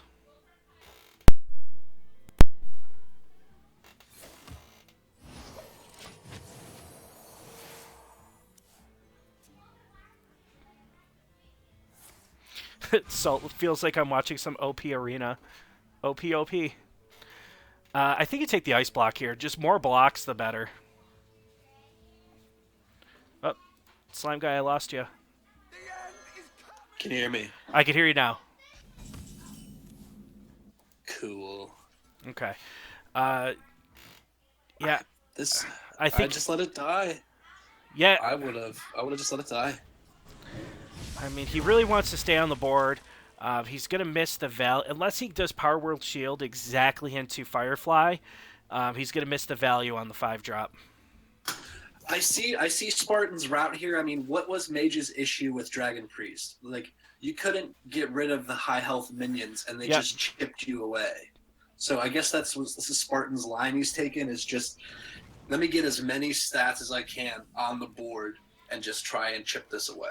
Now, I think you Radiant Elemental here, and then you buff the Radiant Elemental. Like, that's a pretty valuable minion, right? You'd want to keep that around. I mean, you're playing against his Sorcerer's Apprentice. Who's going to get more value right now? Yeah, I think that's a pretty good play. Plus, it's an Elemental, which sets up for a turn 6 Elemental, so you could play your Servant of Kalamos if you need to, or your Stone Shaper. Hit him with the Power Word Shield. You could do that. I mean, Dunamis isn't going to get a lot of value off of the Power World Shield. Looks like he's opting to keep that alive. I don't know if I really see the logic behind that play. I mean, a 2/8 isn't so scary, but it being around on board for, the next 4 or 5 turns, that's stacks up to be in 10 damage, which it was worth it. All right. Ooh, Tar Creeper. That's a good card. So what do you do here? I mean, you don't have you have to play Tar Creeper. You got to activate this elemental stuff somewhere. Get something going next turn, because you have a 5-drop and a 4-drop that are just dead right now without value. For sure. Do you play the Radiant Elemental? I don't know if what you're really afraid of if you play the Radiant Elemental. Would you play around Mind Control tech, maybe? I mean, this isn't Reno Mage, dude. Yeah, it's not Reno Mage. I think you play the Radiant Elemental and you Power Word Shield. And I don't think you mind if you give Mage a Power Word Shield. I mean, it's not going to have any minions to buff, really. Except for maybe like a Doomsayer. But you have your Shadow Word Pain to answer. It's going to feel really bad here with a Shadow Word Pain. I wonder how fast Spartan's going to snap that. Is he going to do his methods, or is he going to get rid of it here?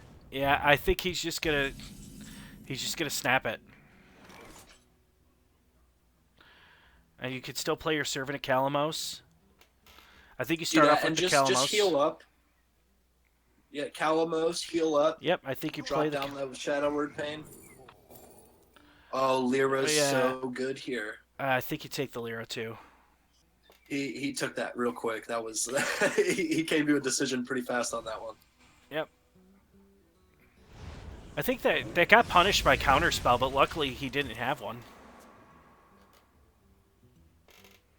Now, Dunamis has his own Shadow Word Pain, which you kind of don't want Mage to have, so I think you might want to play a Power Word Shield to play around that. I would agree. I guess he's got another Ice Block. He's got another Ice Block, a Spellbender, a Pyroblast. But what you see here is Spartan's line of choice here kind of starting to develop. Go wide and get heavy stats, and just keep an annoying board for Mage. So now he's in a position where he's going to Power Word Shield on a minion, and it's going to go straight to the Spellbender. You're also got to think about, the meta that's being created after these guys have played some games. They understand that, they're all pretty high level, and they understand that board clears, there's no room for them in this format. So that, going wide, you're not taking as a high of a risk, with other formats, because you just, that you can't fit in all the board clears. Ooh, you get the Arcane. He's got Arcane Giants, too. This is a really fun list. I like Spartan's deck choices here. This is fun. Ooh, Forbidden Shaping. That's a good card. Do you just play it? Get a 3-drop on board? I would save it. I mean, you always want when that card was big when it came out with Whispers. You always wanted to play that on 8 to try and pull something nice. Yeah, he's gonna play it. Forgot he played Lyra. Get that extra spell. Yeah, that's good stuff. Divine Spirit. It's pretty good. It's gonna make another sticky dude. If he can't get rid of this Lyra Sunshard, now he's got his own cycle mechanic on just getting cards. Then he's gonna answer it here. Yeah, he's gonna kill the Lyra.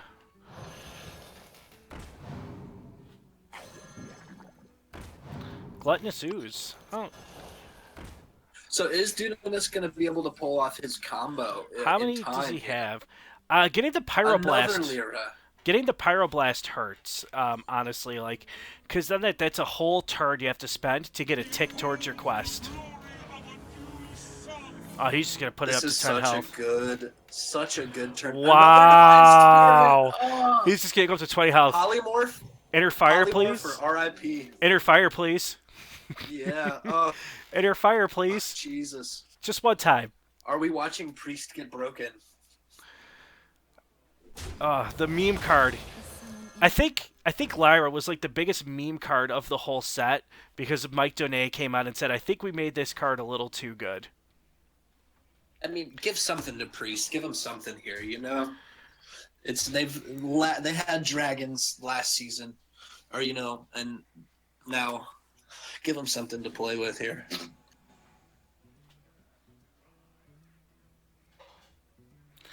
All right, so he's gonna go with the mana bind here. He's gonna get a pretty cool card, and like so if you're blue Spartan, you kind of don't want to play your Mass Dispel ever because you don't want to give him a Mass Dispel. Oh, you get screwed. Yeah, I mean you don't know what those secrets are, but you don't want to take that risk of counter spell or anything like that. I think we're just gonna see an Arcane Giant hit the board. I mean, why not? You've got a 320 on the board. I mean, clear me up, dude. Try and AoE this. You can't. Can't. Like, you're just going to get steamrolled. Yeah, I think you're going to see the 8/8 hit the board. And I think that's, like, out of all the minions that Spartan can play, probably is the best one. Outside of maybe the Stone Shaper. The Stone Shaper seems like it might be a pretty good minion, too. I mean, play Arcane Giant, hit it with the Talon Priest. Like if you have Polymorph, figure something out. What do you want to get rid of? Yeah, you can't fit all those dudes on the board, though. A tentative play here from Spartan. No, he's just going to pop the block.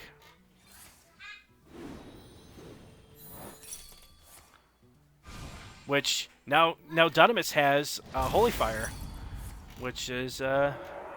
It's not going to do a lot of work in this situation because of all the health on the board. Holy Nova clears nothing. Gives them an extra health, but you got to come back from so much. Yeah. Here. I think this game's just over. Yep, it's over. Yeah, Spartan just able to apply so much pressure and just get so much tempo on the board that it was really hard for Dunamis to handle. We see the true value of Lyra here in Priest decks. I mean, it's not necessarily over because there's going to be another turn where the block is up. He's almost got his pieces, right? He's just missing 2 Sorcerer's Apprentices. So if he can draw those cards in the next few turns, he can win this game.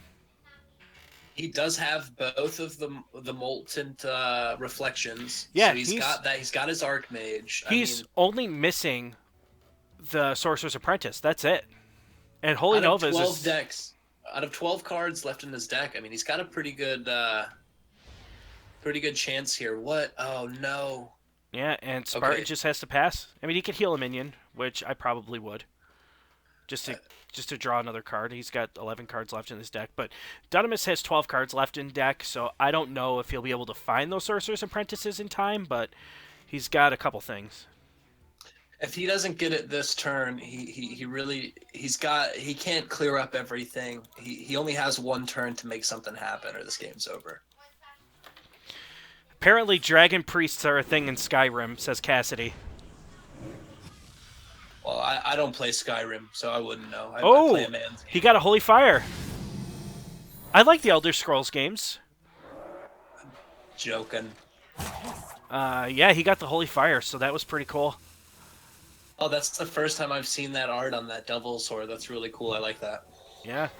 He just keeps building up on the spells, keeps drawing cards.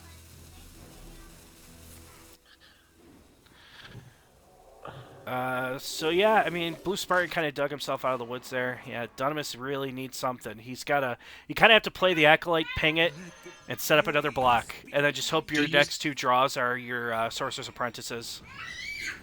Oh wow, there's a lot of noise coming here.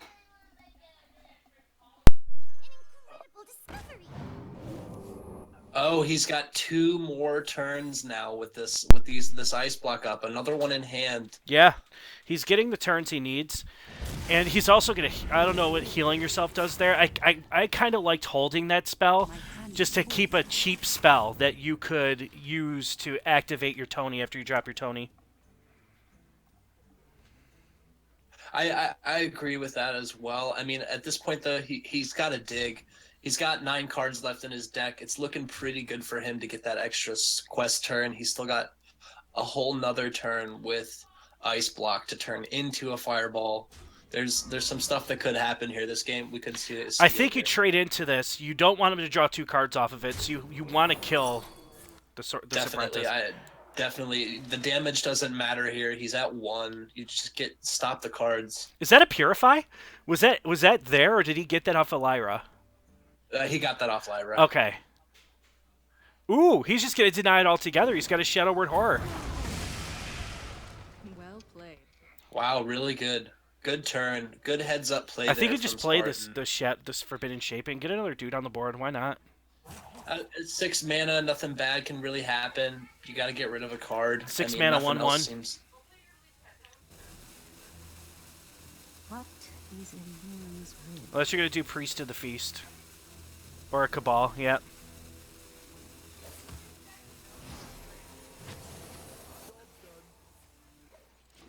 I guess I don't mind that. You know, heal up a little bit, be a little tentative from, the combo that could Did he happen. get the Sorcerer's Apprentice? Nope, he got the Steam Surger. But he's got the Ice Block here. Last turn. Last turn here.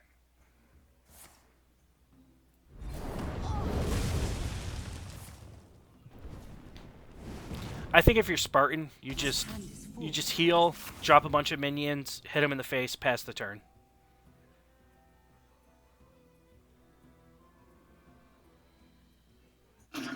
I mean, that Lyra has just wrecked this game. It's just stuck around and just given him so many good spells.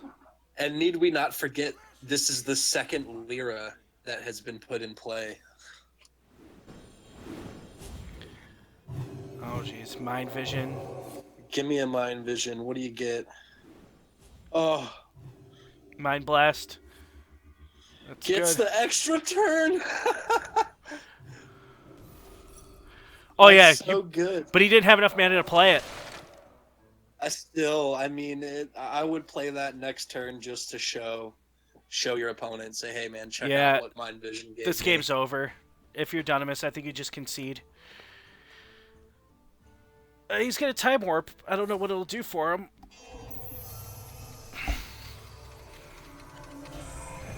Maybe it lets him get back on the board somehow.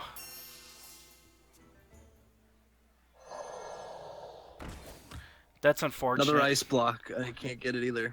That's unfortunate. Does he get the ice block? No, he got the Polymorph. But he's going to Polymorph and trade. But you're going to see... Oh, he doesn't trade. He's just going to concede. So Blue Spartan is going to take the series 3-0. That was a really fun game. We just saw the power of Lyra. Sun Shard here. Yeah, for sure. That was definitely a fun matchup. And Lyra just like blew that one out of the water. Like there was no coming back from that. So very well played. Very well played by both players. All right, let's see if we're ready for the next one. Okay.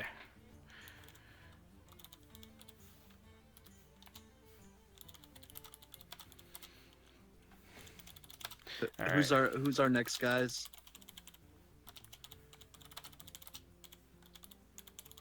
We're going to do Follow Durden, and we're going to do whoever Follow Durden is playing. So it's going to be Follow Durden versus Blue Spartan.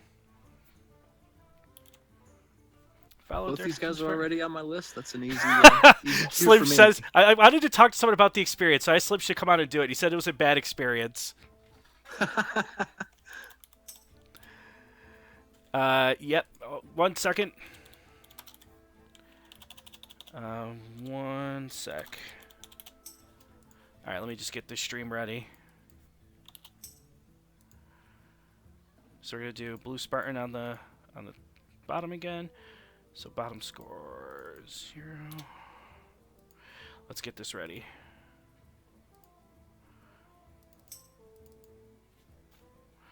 I just want my messages to appear on stream. Check.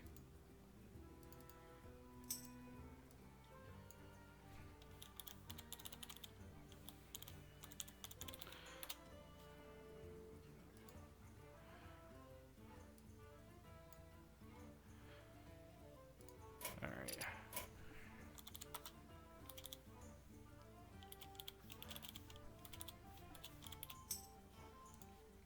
All right, giving them the clear to go ahead.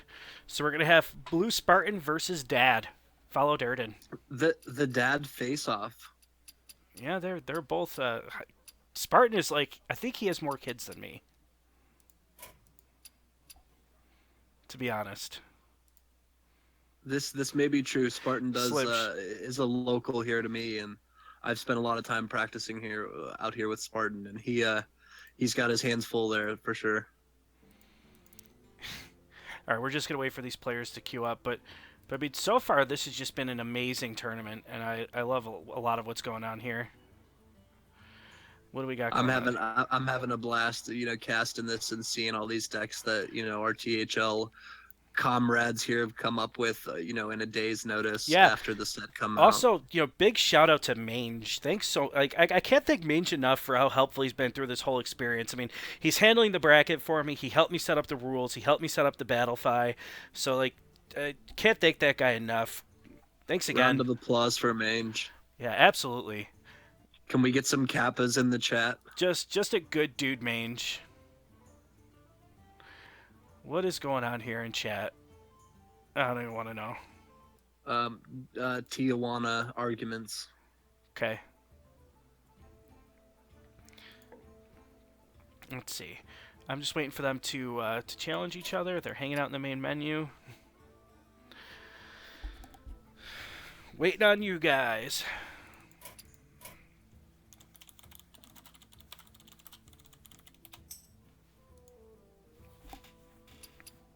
So what do we know? What did Durden submit any deck lists to you? Do we know what he's bringing? We've seen Spartan's lineup. He's got the priest, Yep, paladin, and then he had, I think it was a Murloc shaman that he brought as well. Durden sent me his lists. No, Durden has. I don't think Durden has sent me his lists yet. But we'll get there. Wait, I got to see how I have this set up here. I think I have Blue Spartan on the bottom. Yes, I do. Okay, so we'll put Blue Spartan on the bottom here. So, good matchup between two good friends here. This should be pretty fun. What do we got in the other match? I'm stoked to cast this particular match here. Both Durden and Spartan, I've spent a lot of time with over the past season, and G-Nets as and well Pumbas is going as well up as too. Darkseed. G-Nets, Pumbas and who? Pumbas and G-Nets in the other matchup. All right, let's hop into this matchup here.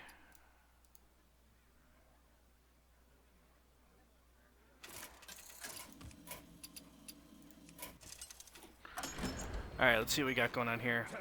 Priest versus Paladin. Paladin. Pog champ. And this is another one of those, mid-rangey style. Oh, Lester, our dad, follow Durden.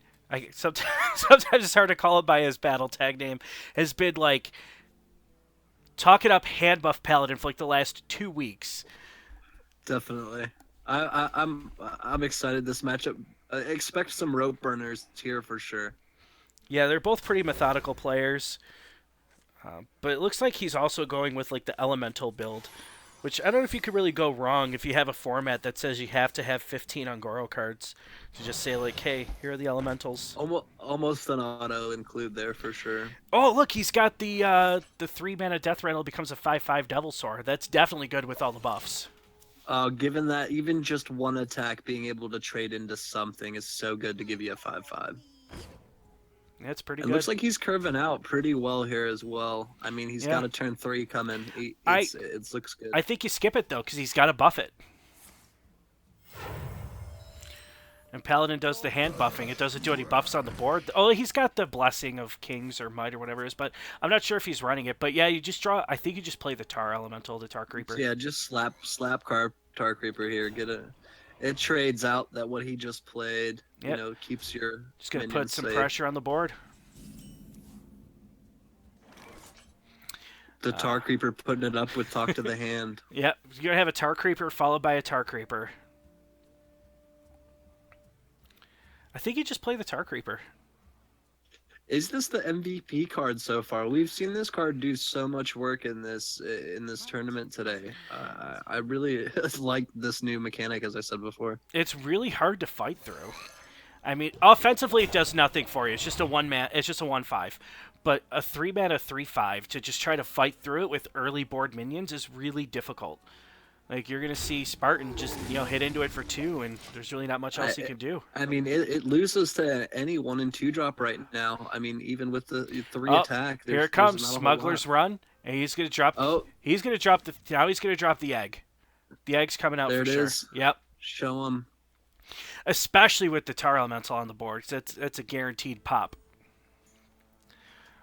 Yeah, I don't know what else Durden could be thinking about, but I probably, in that sequencing, he probably had a little misplay there. Dad did with the sequencing. You always want to draw first, yeah. Yeah, draw off and get that buff, because you could have just had a 4/4 deal too. That being vanilla statted like that is so good to get that extra effect. Or even you just play it and then you get a cleaner kill on the elemental, because now you can't really kill the elemental. So yeah, that was kind of a misplay there from Follow Durden.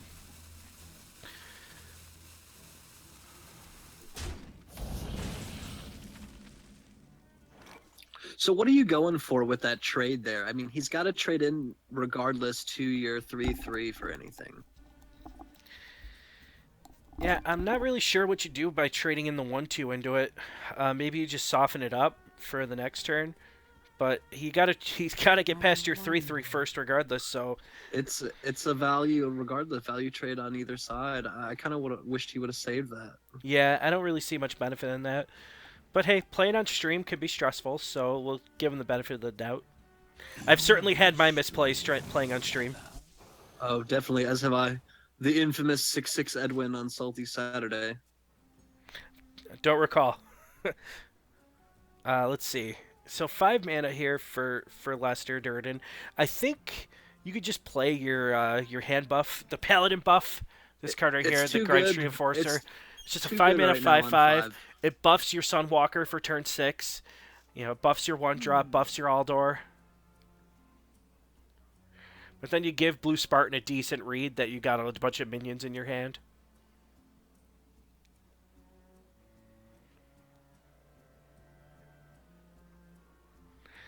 Yeah, I think you just play it.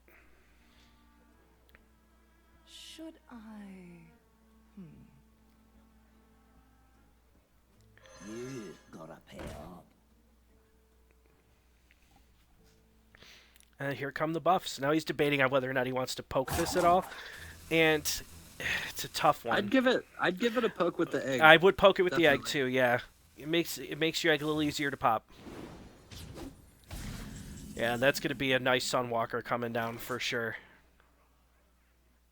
Depending on what Spartan does here on this turn, I mean, Dad can follow up with the Sunwalker on curve, and he's got some other options here with the Flame Phoenix to mop up some stuff that has to trade into that Tar Keeper.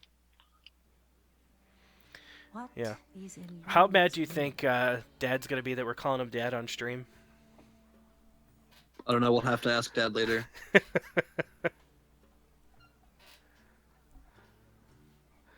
All right, so I think you kind if you're Spartan, you have to kill the elemental for sure, the Tar Creeper.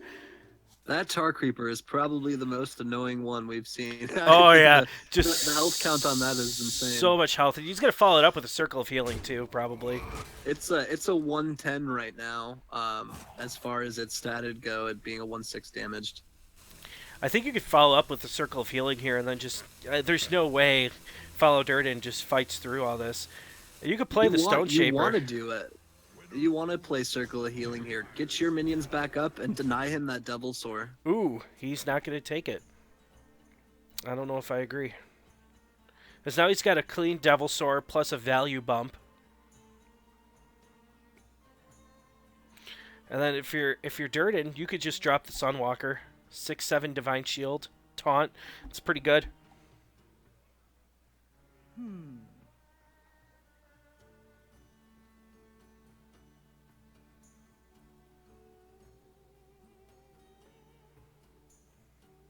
We'll see Tyrion on 8 for sure. I mean, it's just good to play on curve with the Sunwalker.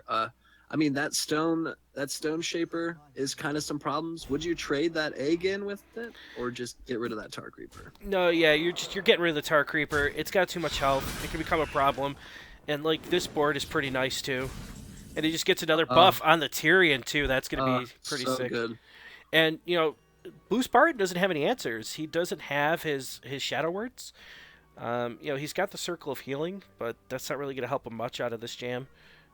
See, this is what I was afraid of happening here. This is why I wish he would have done that flash heal, and saved that egg for give himself an extra turn to draw in some answers.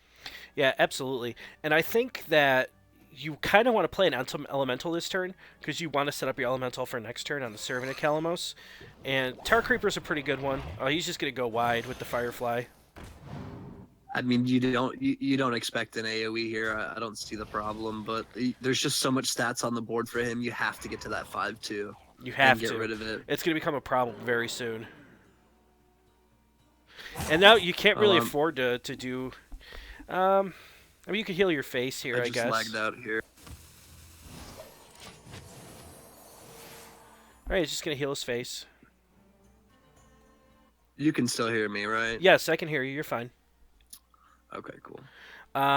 Yeah, so this turn here is kind of awkward, too, for Durden. He doesn't really have a lot of really good answers, and his Elemental's not activated. So I think you could just play the 4-mana 5/5, which is pretty good. Deal 2 damage. You could clear off... You could pretty much get a full clear on the board and have a 4/4 and a 5/5 and push. Oh, I don't see any problem with that turn. I mean, the 4-mana 5/5, deal 2 damage. Okay, maybe you're not getting as much value as you want off that 2 damage, but it's been buffed twice. You're fine. Yeah. No, he's actually going to keep his because of the Peacekeeper. He actually kept his buffer out, getting so much value out of that. I think you have to start off with the Kalamos here. You're behind. You need to get a good answer. Dig for some more stats. He's probably going to take the Lyra, knowing his previous picks. Yeah. But again, without an answer for anything that Follow Durden's been doing this game, and a pretty big Tyrion's just going to hit the board next turn, and it's not even feel bad, and you have a good read that your opponent does not have any Shadow Word deaths, because if they had you would have seen that already long ago. To get rid of that Grime Street Enforcer, that card's doing so much damage to Blue Spartan right now. Yep, I think the Tyrion just hits, and then that's it. That's all she wrote.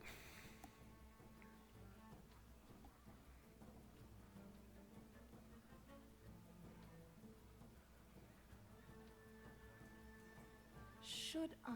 Put your faith in the light. Put your faith in the light.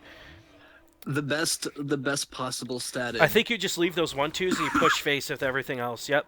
Oh yeah, I mean a Tyrion for 8 mana 8/8 is so unfair. And another buff. And another buff. It just feels unfair. And what can you do here as Spartan? I mean, what is Lyra gonna give you? You have to hope for like a Shadow Word, but I think you're still dead. So he can't even Shadow Word. He has to Circle of Healing everything to even get a chance to get Shadow Word to use it. Yeah, it's game.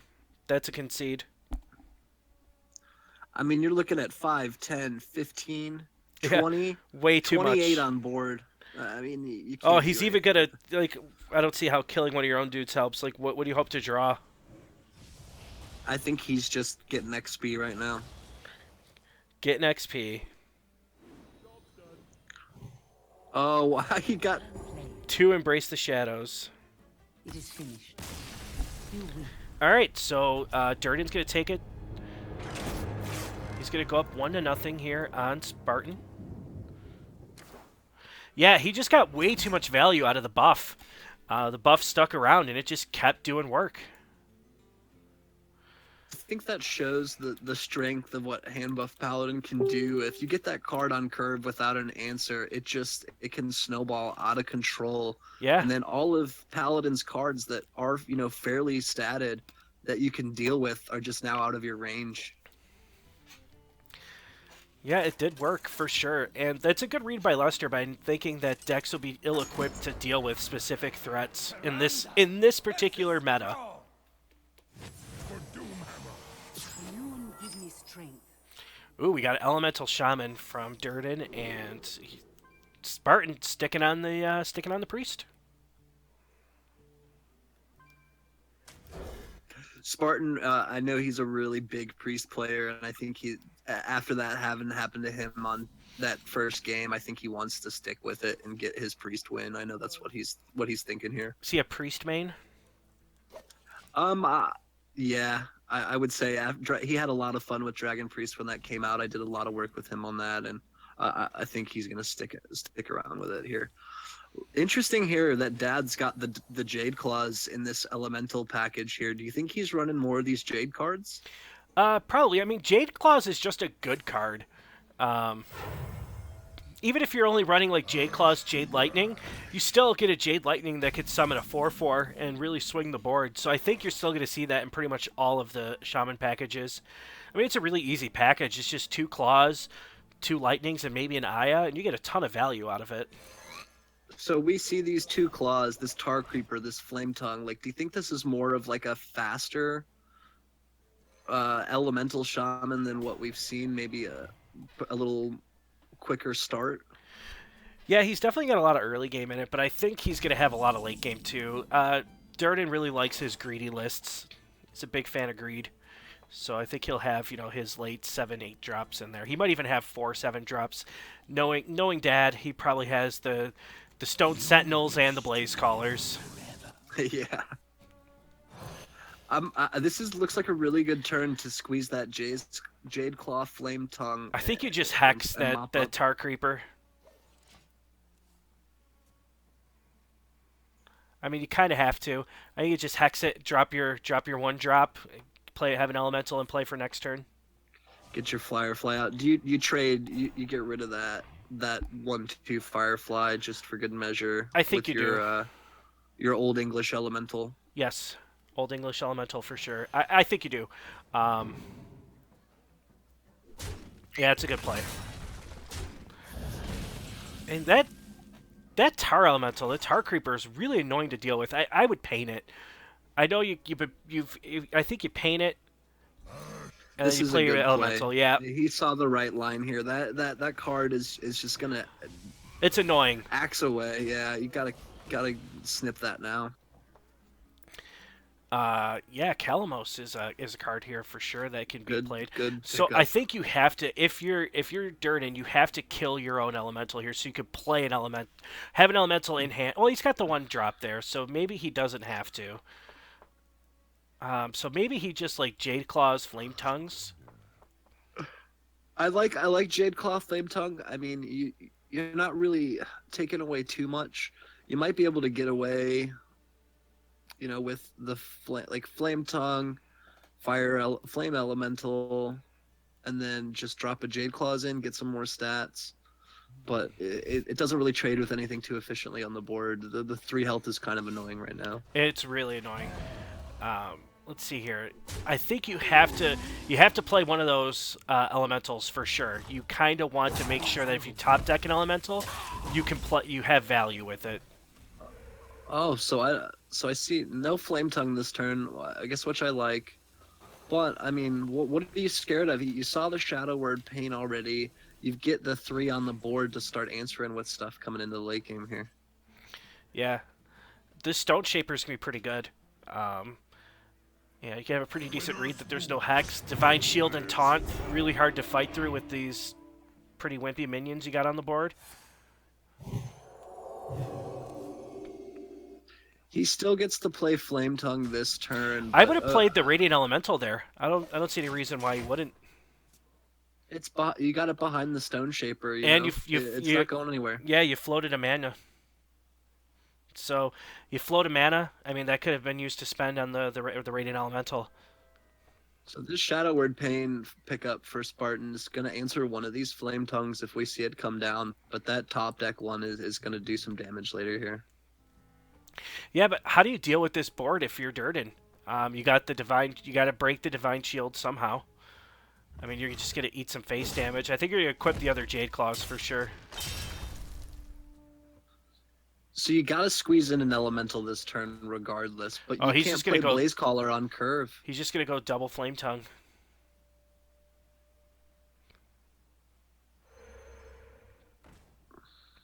That's a good play. And gotta play. I like this without, because with And you have that to play Jade the Claws- Elemental too. You got to squeeze the Elemental in, so that way on turn 7 your Blaze Caller gets activated. You have to do it. I like that. I mean that Jade Claws could have been done here, but then you lock out a Crystal for next turn, and you've got your curve set up here now with the 7 and 8 Yeah, you're set pretty much.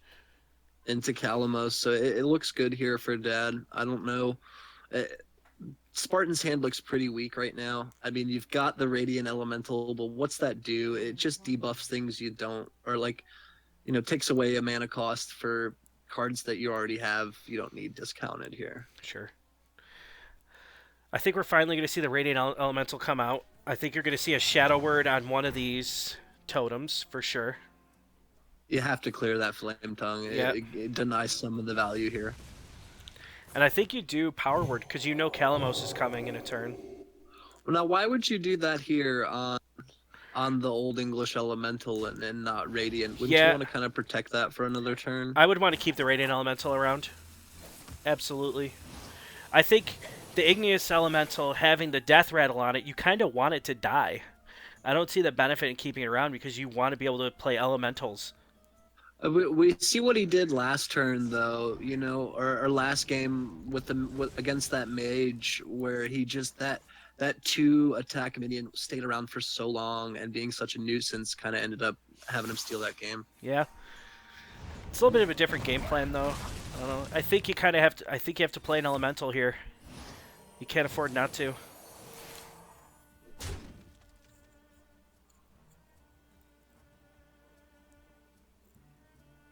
Spartan really low on cards here as well. This doesn't look good. So if you're Durden, I think you play the Calamos, and do you fill your board with 1/1s? Because I mean the 3 damage AoE. I don't see why not. The 3 damage AoE doesn't help. The 6 to the enemy hero is it's okay. Or do you hold off on Calamos until you can get more value out of its AoE? I might just hold off on. I mean, this turn looks pretty good. You've got Thing from Below. Yep, you could protect your. Pull out a Shadow Word Death to get your Calamos a little safer here. Kind of bait some stuff. I mean, yeah, you're not worried about. I like this play a lot. Value here. I like this play a lot.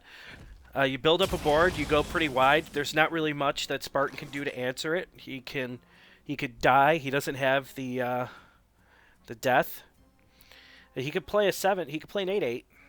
He can do that.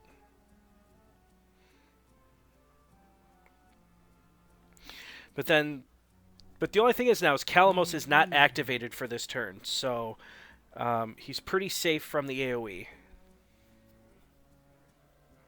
This is tough. You're not gonna win card for card with a shaman. It's too hard. Yeah, I heard Shaman has pretty good cards. What is a loon's will? So he's gonna first start by poking it. Okay. He's gonna get some elementals. I think he's probably just gonna try to go as wide as possible. Yeah, I don't see anything wrong with this play. It just feels really bad. I mean, that's 7-3 into the NA8 with just a clean. Oh wow, that's good. That is pretty good. That's good stuff. Oh no, he did get an elemental in. He got the igneous elemental. That's right. Yeah, so that's an even cleaner.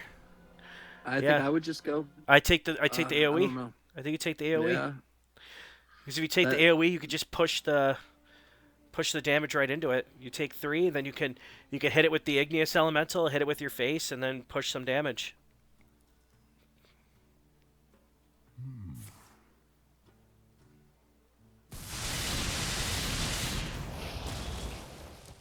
I heard you like lightning storms.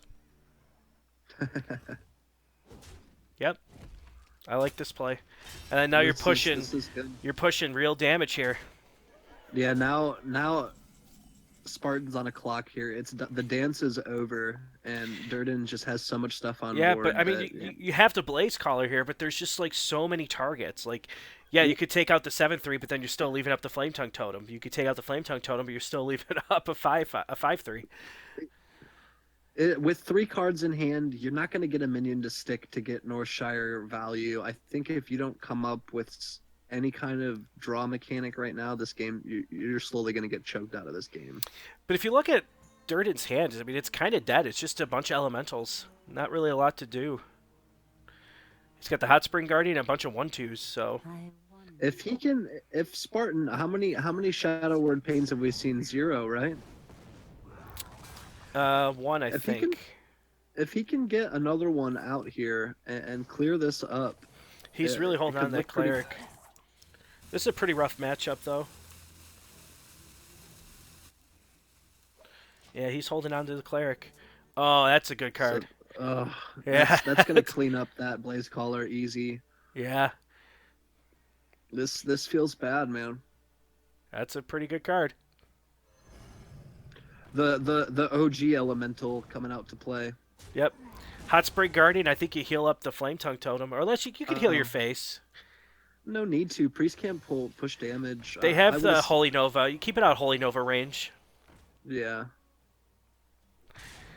But I don't really think at this point in the game you really need to. Yeah, that's a concede. game. That's a concede. That 4/4 too. I mean that's the worst stat against, or the best stat against a priest. That hurts. There's nothing there. Yeah, it hurts.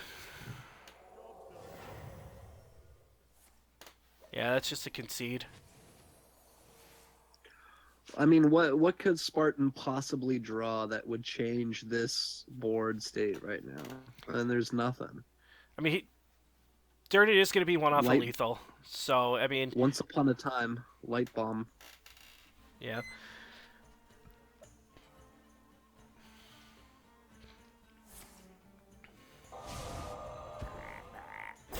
Yeah, and he's just going That's to... just the dagger. Yep. Just cleaning up the board, pushing some damage in.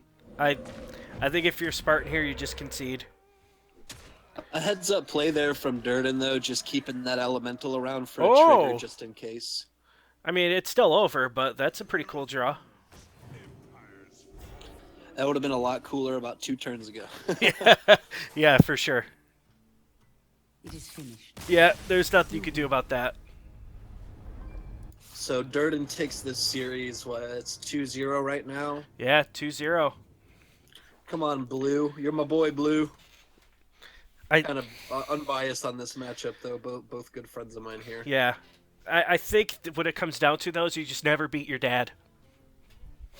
Dad strength. Yeah. Hearthstone dad. He's got dad strength. You never beat your dad. That's it. That's all that matters. Let's check it on the bracket right now, see if we have any winners in the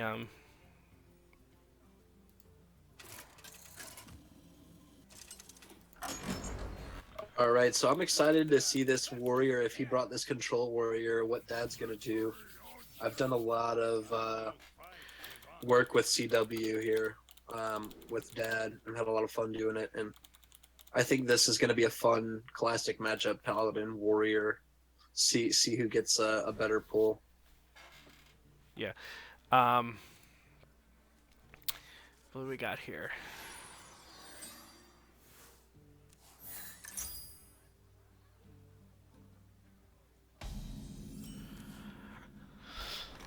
Paladin against Taunt Warrior.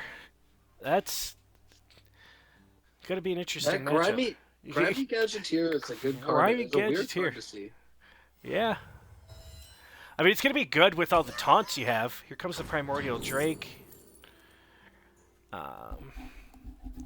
Let's see. Oh, great card for this list for sure. I haven't seen it yet. Absolutely. With all the taunts that are going to be coming down, that is an absolutely good pickup.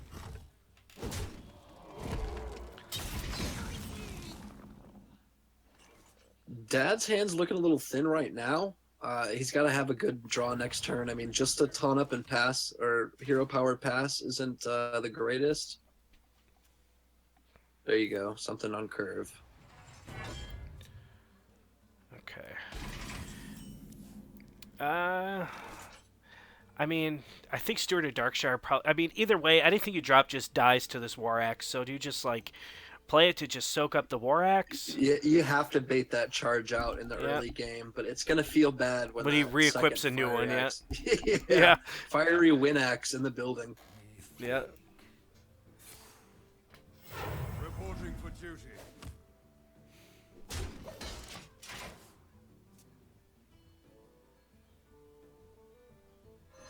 Oh, that's a good ghoul. Just a clean ghoul, and you don't have to waste a War Axe charge. Oops. And then Ellie Armorsmith can come down next turn, too, to start racing towards the quest.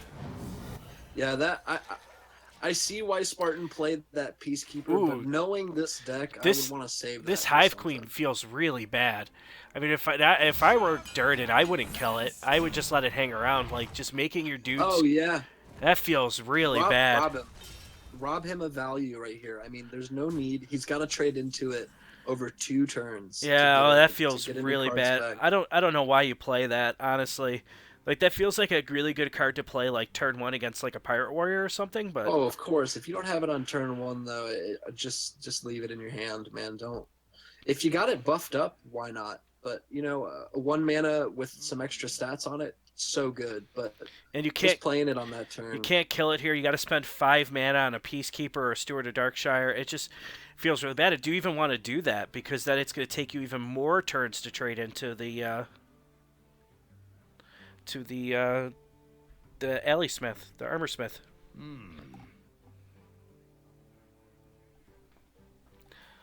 That is... Whew. That's a tough turn. Just really putting your foot in your mouth on that, playing that Hive Queen last turn. Yeah, that I don't agree with that. I mean, I guess I can see why he did it, but like, this is also, I think, a big misplay from Spartan. I would have traded that Hive Queen in first. I would have too. too. Him the armor doesn't matter. You want to get that Hive Queen out of your hair as soon as possible. Right, because by hitting it first and then into it, you only have to hit it twice. Now he's got to hit the thing 3 times. I don't see. This he locked himself out of staying in this game here. I think this Grimy Gadgeteer is just gonna start buffing the right things. I mean, he's got 3 minions, all good targets for this. I mean, anyone doesn't matter now. And you don't even want to buff this thing. Like you can't buff it. Like, why would you want to? Let's give it more health. Unless you just make a giant one and steamroll him, but. You know, you're in fear of execute here. So many other things like that play, dropping that Hive Queen for tempo really hurt Spartan. Yeah, that was a very questionable. And he's thinking about buffing it. I mean, I don't know. It's your only option to stay in this. Otherwise, you've got 2 dead turns coming up. Like, you have to switch your game plan here. I mean, there's no other choice. It hurts, but... You got no other choice. Woof. And here comes more taunts. I would just go all out. Tar Creeper, Grimy Gadgeteer, and then follow it up.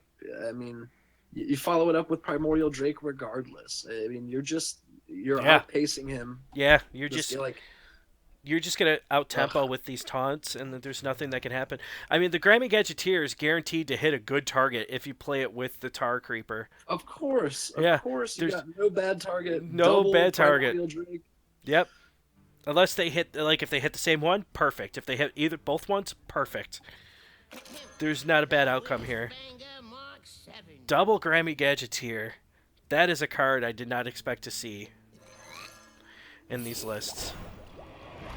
And he's just going to pass. Oh, he's going to trade. Alright. Well, it looks like he's going to kill it.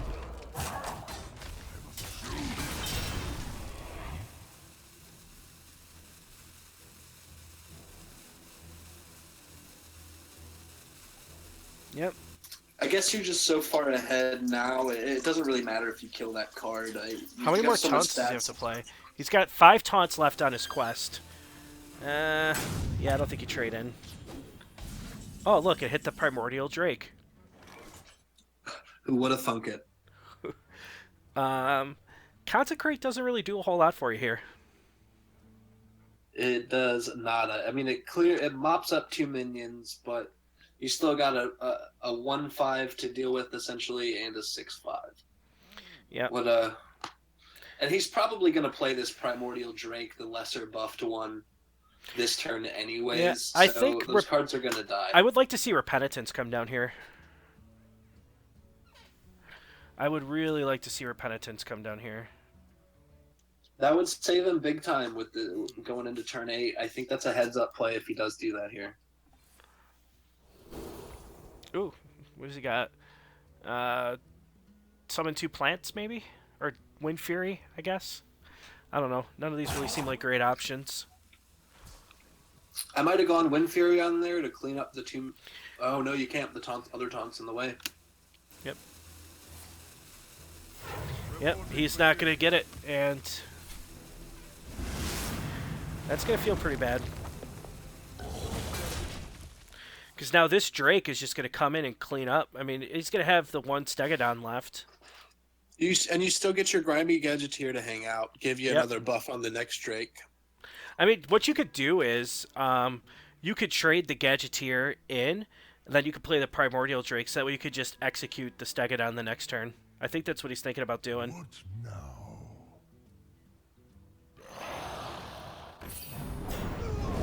Oh, yeah. No, that's the first. Oh, no, Stegodon wait, the first already Stegodon died. Okay, never mind then. I was Yeah. wrong. That's infinitely better.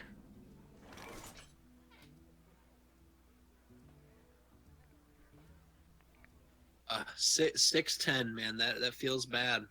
That's a better Ancient of War with wings. Yeah, it's a pretty good Ancient of War. But the Sunkeeper Taram's going to help out a lot. This evens the playing field. Yeah. Now, Dad's in some trouble here. Not really. The boards. Oh, there we go. Look No, at that he's pickup. just going to play the Ornery Direhorn, because next turn he could just Primordial Drake, execute, and move on with his life. I think you just play the Direhorn here. So, what would be your best an adaptation for this? Would you want to go for poison or the extra health? Health or Divine Shield, maybe? Yeah, Sunkeeper Taram there was pretty big. I love that card. That's such a cool. I mean, they like. And the Keeper art more on than- it is amazing. Like, I just love the art. Just like a big stone dude. I feel like this set, rather amongst others, Blizzard kind of went back and was like, "Hey, we kind of screwed up this card, so we made it better for you." I think you take the +1/+1 there. I mean, he's going to double trade into it, but then the Primordial Drake just cleans it. Oh, I mean, this is it. It feels bad to only have 2 cards in hand right now as being a form of Control Warrior.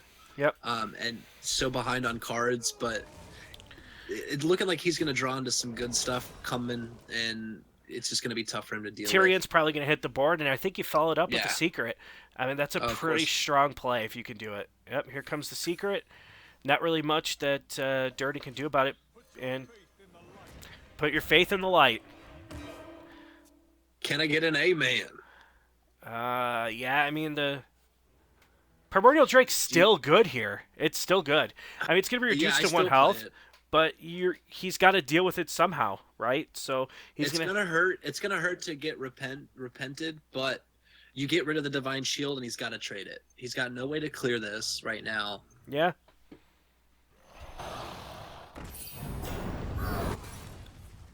Ouch to the 10 health.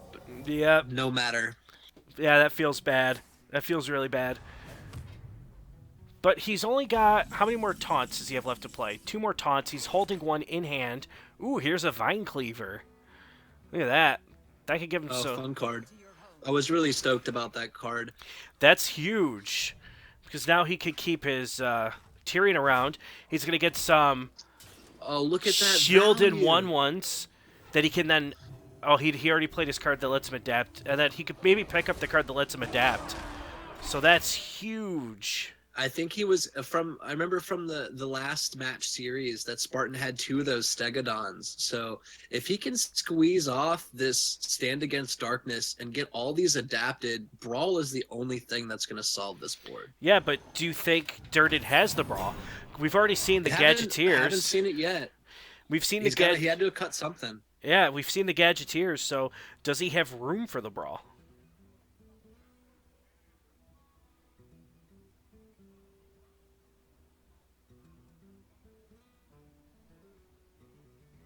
What now? What's the best pickup here for you? If if you're dad. Probably the +1/+1. Because it's the only thing that kills the... I mean, I don't even think the Tyrion matters at this point. You can't get through it. Maybe Divine Shield. Because he's got the weapon. He's got the weapon. You lose on a double ping from the little guys, so I mean, either way, it's just a really rough turn for Durden. Yeah, he's got the weapon still, so I don't know. Ooh, that hurts too. But I don't know if you want to cast it. No need for it. I mean, you trade that in. You just get rid of hit Tyrion. It doesn't matter. I mean, you're so far ahead right now. I would just play Stand Against Darkness, trade out your Stewart.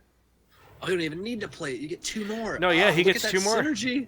Yeah. That's so good. Yeah, he's just got a bunch of good dudes. That's so good. Sticky board, really tough for Control Warrior to deal with when it's stuff like this. Ooh, is that a Molten Blade? It's another one of those we've seen. Well, obviously Hatchling's the only play here, but gets his quest. Do you proc it now, or do you need to stock up on armor? I think he's worried about armor. Oh, nope, he's going for it. There it is. Here we go. Ragnaros. Balls to the walls. Die Insect. And it hits hits a Divine Shield minion. That feels so bad. Wow, Spartan you just concede. This game. You just concede there. There's no way you win. You lose that matchup every time. So Spartan he's sticking around. 2-1 in the series. Absolutely. Sticking around. So what decks do we have left? I mean, are we gonna see Shaman here? Against the Warrior, I think Shaman would probably be fine. Do we remember what kind of build Spartan had for Shaman? Was it just an elemental? Say that again. Was it just an elemental Shaman for Spartan? Yeah. I think you do queue the Shaman. Then you got the Hexes. You have removal. I think that's probably fine with all the taunts that you're going to see. You got to fight through them. Oh no, he's going to take his Priest Pride. Yeah, I don't know how Priest fights through all these taunts. And then the Ragnaros hero power. No, I think this is a pretty lopsided matchup. I haven't seen this played, but just based on knowing these guys' 2 decks right now, this is a little unfavored in Spartan's category there. Yeah, I think if you're Durden, you just keep the War Axe and the quest. You're on the coin, so maybe you could keep the 5-drop, but I don't necessarily know if I would. And then yeah, that seems good.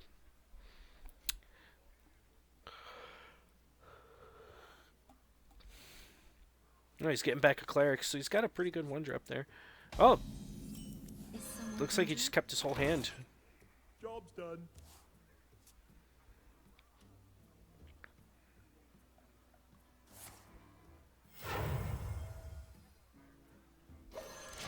Yeah, he's just gonna coin out the War Axe and just smack it.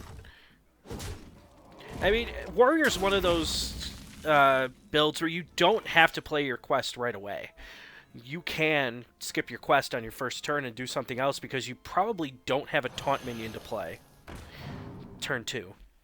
Yeah, it's not a big deal. He's got enough time. I think you've got about 1 through 4. You got the first 4 turns before you really need to get that quest down. Well, I think he's going to see it come down this turn because then he's got the Yeah. what's this card? That card's, Stonehill I think that Defender. card's really underrated. It is super underrated. 3 mana, play a taunt, get another taunt. It's really good. I mean, it's an Acolyte of Pain that you get to jump off once. You get to pick the card you want to draw, and you get a 3/1 or a 1/4 body on the board to fight aggro. It's sweet. I think you hold the weapon here. I don't think you use the weapon. Oh, no need. It feels bad on a 1/2. I wouldn't. Especially when you know you got your taunt coming down next turn. Yeah, give it a higher value target than just a 1/2 elemental. But Spartan's got a really here. good curve here. He's got the Stone Shaper coming up. Oh yeah, I think you just play the Tar Elemental now. Oh, all day. Tar Creeper all day. Tar Creeper. That's the bet. It clears up everything. It's the MVP of this tournament. Oh, totally. Every time we've seen this card, it's stuck around for more turns than needed. Nobody's been able to cleanly deal with it except for, I think, a Shadow Word Pain we saw that we're probably going to see again here. Yep. Yeah, Shadow Word Pain's a pretty good answer to it. I think you have to... Well, I mean, he's just going to play the Stone Shaper. Stone Shaper's pretty good, especially when the card provides no offensive benefit whatsoever. I think you just jam another taunt. Just keep jamming taunts. You're pretty much going to Sulfuras. There's no way he can keep up with Sulfuras. Out of my sight. Ooh. Those are all pretty good options, but I kind of like the Direhorn Hatchling. Dirty Rat's pretty good too, because there's really nothing it pulls that's going to hurt him, but he doesn't know that. I like Direhorn. I mean, get some stats later in the game. I mean, Dirty Rat's fun, but you don't want to extend this board anymore with pulling stuff. He did miss his curve for the Servant of Kalamos, so he's going to have to kind of play off curve a little bit. That's the cool thing about these 1/1 token elementals is that Yep. you can use them in later turns to fill out your curve. Yep, and I would drop one just to keep to activate your Kalamos for next turn.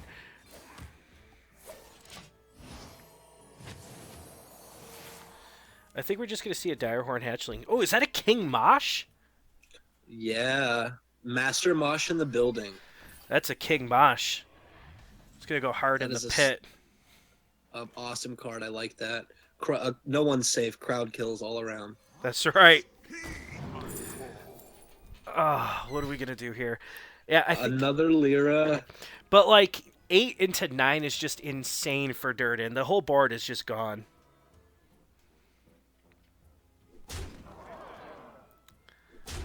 We're probably just going to see him drop this hatchling on curve here, or Yep. off curve, float that 1 mana. It doesn't really matter, though, here. Yeah, I mean, he's in a good spot. Yeah, the only way it could be better is if you could pick up another taunt for cheap that you could squeeze the execute in with. I think he's debating on... Well, he already dropped an elemental, so he doesn't need to drop an elemental. No, I think he just dropped the 5-drop, the Direhorn Hatchling. The most adorable baby dinosaur ever. I don't know. I think the Pterodactyl whatever hatchling is the cutest one. I don't know, man. Those seem like fighting words. We'll do a Facebook poll on the cutest dino. Yeah, he's just got a pretty clean answer, and he's going to push some damage. This is good. I mean, Spartan's just stabilized now. He's got stuff on the board, and I mean, it's going to get mopped up here eventually, but that Sunshard's going to stick around. A huge top deck. You could just play it right out, the hatchling right out, and execute, and then you're back into your King Mosh. So that's pretty good. Now, pretty much whatever Spartan plays on this turn is going to die in the next 2 turns. Yeah. To Primordial Drake and then King Mosh to follow up. And even if he draws into a Shield Slam, he's got 5 coming from hand. Yep. And he's still got the shield blocks too, so he's not completely out of health. Oh, just a free trade. Nobody gets damaged. This is a great play. King Mosh is obsolete right now. Not necessarily. Until another turn. No, because the Drake is gonna put damage on the board. Oh, that's right.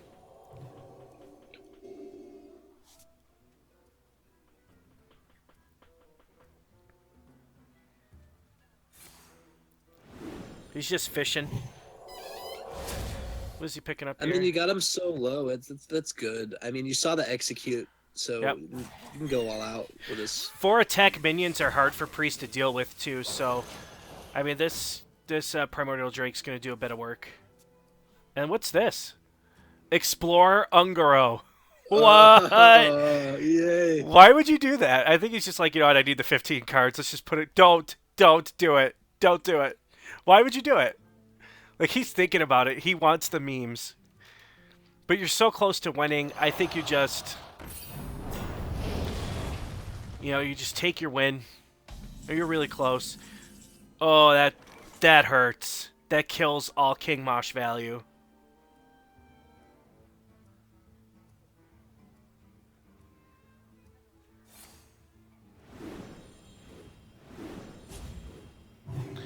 That really hurts. He's getting a lot of value out of this Lyra.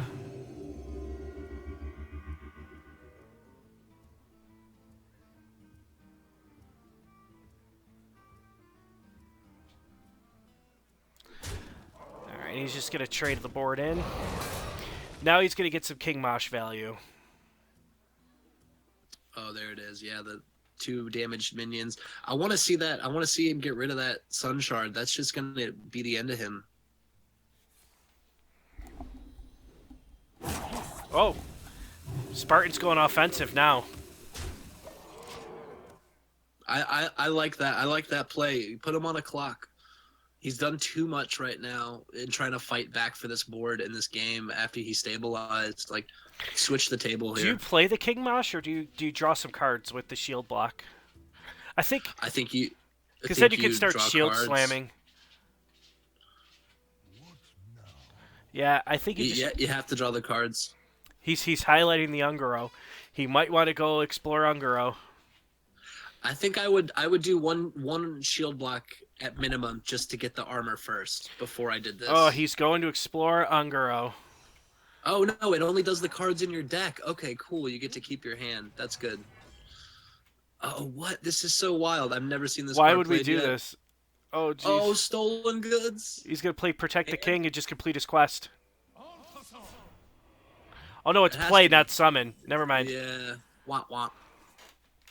Yeah. But that's so cool. He can just answer with these discover cards. I like this card. Yeah, I don't know if I really agree with it, though, in this position, because, I don't know, it just feels really bad. But I guess if Spartan has to trade into now one of these little 1/1s, King Mosh is going to get a lot of value. But then it just gets answered with the Shadow Word.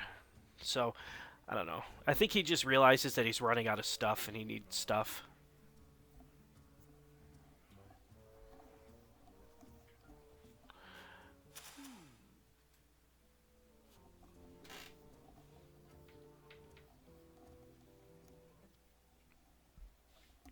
I mean, Yeah.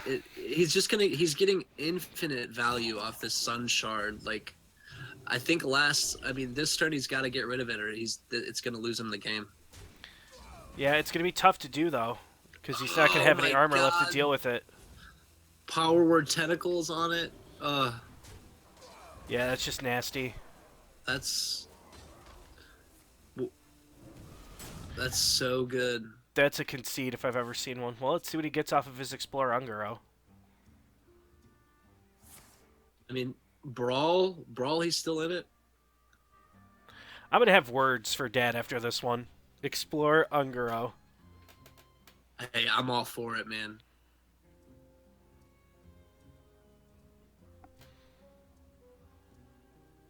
Yeah, he's probably thinking, like, Hatchling helps me complete my quest. I really want to complete my quest. And he's probably just going to... I don't think you equip the weapon here. I really don't. I think you get the armor. And he's going to Shield Slam. Keeps your face clean. Oh god. Here comes another Lyra. Wah, wah. Just gaining. Yeah, this game. Greater healing potion in hand. I mean, this game could go on for another hour and a half, and he would just still be winning the whole time. Yeah, Spartan's gonna even it up.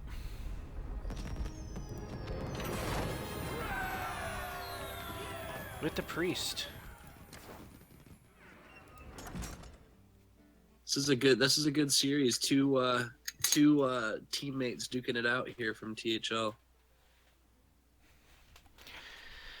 Yeah, definitely a good series here.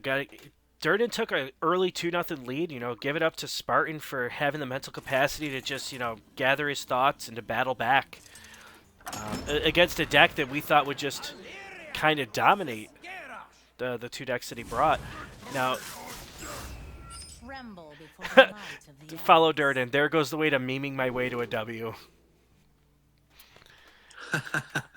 I think you just keep the grandmother here and put everything else back. And this kind of looks just like a mid-range hunter, no quest, which historically has given control warrior variants a lot of trouble because of all the sticky minions that hunter has. So that's a good card to have. Without cards like Revenge now and Justicar, this matchup has become a little less even. I mean, you could get down to low enough health as a warrior and then battle back against a hunter, but with losing some of those big control cards like Justicar, it's a much different matchup nowadays. Yeah, this is a tough matchup for Durden for sure. I think you hold the weapon. I don't think you swing with the weapon because next turn you could follow up with the ghoul and then you can weapon. That's so clean. But now he's gonna have two grandmothers, and now this is tough. This is where Hunter starts to run away. I mean, you still have to do it. You still do it. But now I think we'll just see a Rat Pack on curve come down here. Yeah, Rat Pack seems like a pretty strong answer. Or you do. Or you can Macaw. See what Macaw gets you. Drop Dire. Yeah, I still think Red Pack's stronger. I like the curve. Because the Red Pack's stronger because it's sticky. It hangs around. It's kind of annoying.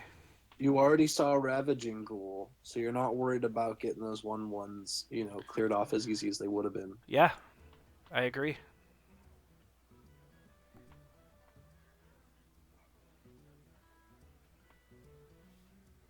I think Explore Ungaro was a mistake last match. I don't think you do that, honestly. I think you just try to fight your way back any way you can. Ooh, Gentle Megasaur. I mean, don't have any Murlocs to adapt, but I mean, a 4-mana 5/4 is still good enough. I don't understand why he wouldn't have dropped like Dire Alpha there or something to just widen this up, because it's gonna get. He might be trying weird. to hold on to it for trades, but yeah, I mean, now you're pretty much getting blown off the board. Because I can almost guarantee you're gonna see. Ooh, and the Alien Armor Smith got a buff. That's huge. That's coming down next. Yeah, turn. and the board's no doubt about it. Yeah, and you can't. I mean, the Megasaur is pretty much all you could do, but I mean, I would just trade the Gadgeteer into it every time, and then just play the Armor Smith. I mean, there's nothing Hunter can do about that. It's gonna get Durden so much armor. I think you trade in. I don't think you go face. Okay, well, you went face. Yeah, because I mean it's a beast. Now you got Houndmaster value, so that he had to trade there. I really think he had to trade there.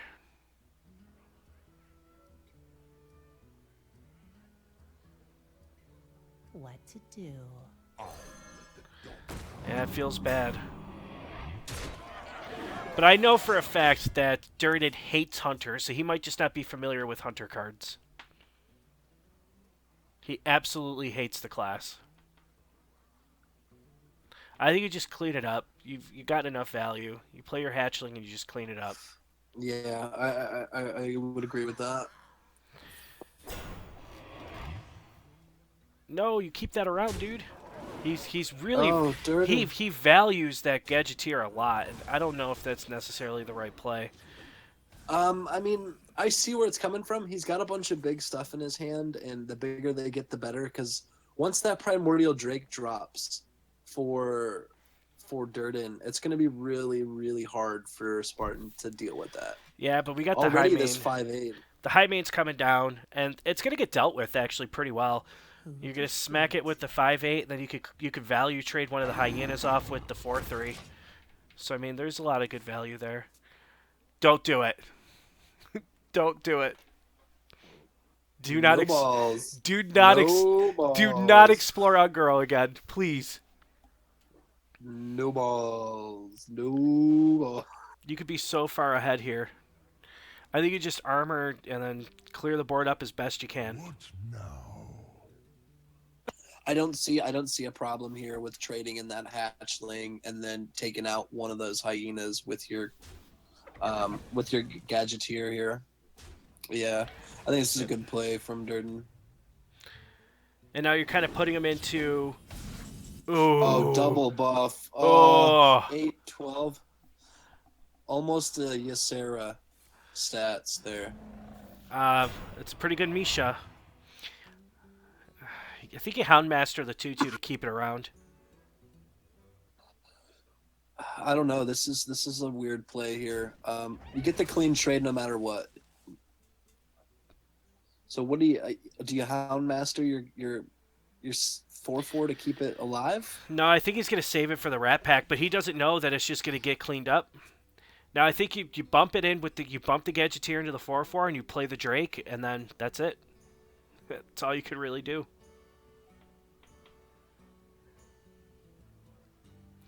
And it looks like Durden agrees.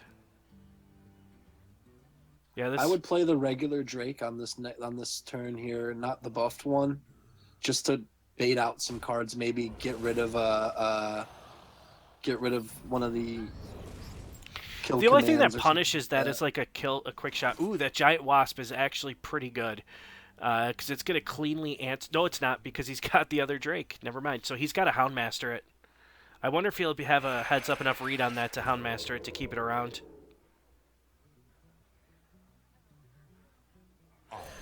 Nope. That was a beast, right? Yeah, I think you got to Houndmaster that. So now Durden could just drop the other Drake and he's in no fear. And I think you do it. Like, I don't see any reason. All day. I don't see any reason why you don't. He's not going to clear up a 4-8 and an 8-10. You know, or after the 8-7. Yeah, because you're worried about the 2/2 poisonous. And I think if you're Blue Spartan, that was a pretty grave error not putting the +2 health. And having the I know a guy card, I love this card. Tar Lord all day. Tar Lord all day. Yeah, I don't see how Spartan comes back from this. There's just going to be too many stats on the board for him to deal with. Now this is where Hunter struggles when it gets to late game like this, and you don't have a board. All your minions are low. You can't fight back, and he's sitting at 28 health. This is a really tough game right now for Spartan to do anything. Yeah, and I think if you're Durden, you just drop more taunts. You just keep punching the face. Yeah, I don't even think at this point you really even think about what you're playing here. You just kind of just get stuff out on the board. Yep, you just go for board. Every card you have does something detrimental to this game for Blue Spartan. Tar Lord is pretty good. I mean, you're 2 taunts away from completing your quest. You got some cheap ones in your hand. Yeah, I think you just go face. There's no reason not to. Now, if we don't see Dad journey to or explore Ungoro on this game, I don't want to see explore Ungoro. I don't want to see it. And we're gonna get a bunch of 1/1s here, and then nesting rock too.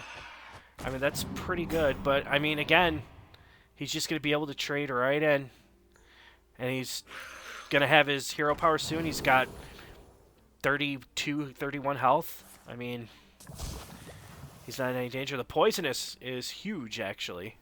That is big for him. I mean, can Durden kill him this turn? Oh, that's gonna wrap it right there. Double. You play that and the next hatchling, 3/6. That's game. You got too much to deal with. Way too much. And then also Do you it. have your Rag Hero power too. Yeah. I like those over the Tar Elementals because you get more offensive pressure out of them. I mean, you could kill one of these, but what do you kill?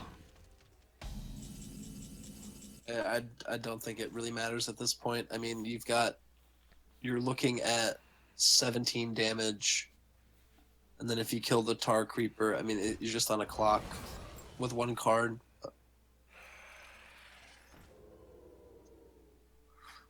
I don't think there's no way here. Is there? Oh wait, maybe. I think with the Rag Hero power, it's just gonna get to a point, bless you, where he, just puts out too much pressure, and I think you're gonna see the Rag But Hero power come down right now, and it's just gonna be too much pressure. I'd like to see him taunt up first. He's in no rush to, spend some mana. Or not taunt up. I'm sorry, hero power before he does it, but. Because you get the double value, I'm sure, like Justicar, right? Like you could have Yeah. got 2 armor, drop the weapon, and then shoot off a rag. Yeah, I would have agreed with armoring first. I think the first thing you do here is, you make that trade for sure, and then you could possibly take another trade because if you get your rag to hit, you just hit face with the weapon. Oh, I don't think you hit face with the weapon yet.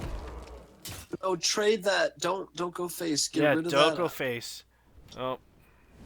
It just sniped over the top anyways. And that's why we hate Ragnaros. Oh, I'm gonna miss rag. So, Leicester took it 3-0. Follow Durden. Yeah. Congratulations. Moving on to the finals against G-Nets. Way to go, Dad. So now we got Follow Durden G-Nets coming up here. And let me just change some of the stuff around here. G-Nets.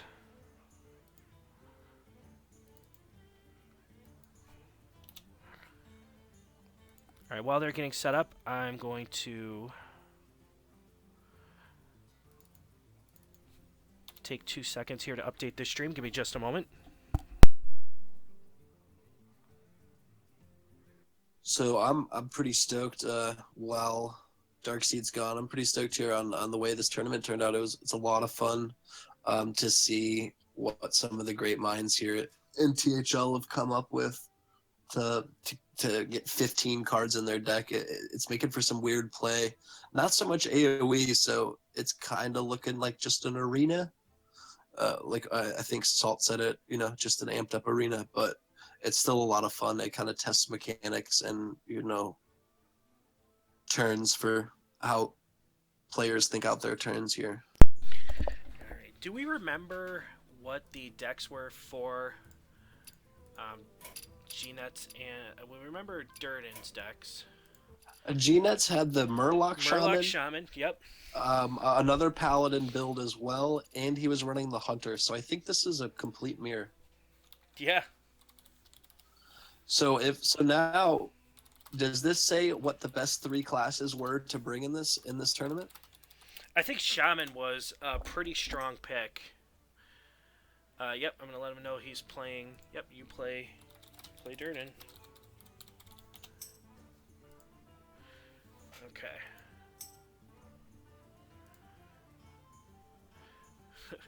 We streamed you, dude. Okay. Blue Spartan just messaged me the score of that last game. It's like, dude, do you not remember us spectating you? Rats. Good job. Oh man, I didn't see that loss coming. Maybe. Yeah. Oh man, I really wanted to get a player on who played in this. Okay. Say again. I really wanted to get a player to come on here. We can get after the tournament wraps up. I'm sure we can get somebody and kind of ask them what they thought of the meta of the tournament and how it turned out for the players. Okay. Yeah. Yeah. No. I mean, we could do that. We'll see. All right. So we just added G-Nuts. Sorry everybody for seeing all the messaging there in the stream. I know that's probably not what you guys want.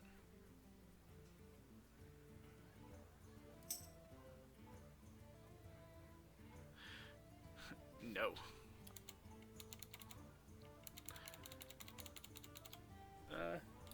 Not really.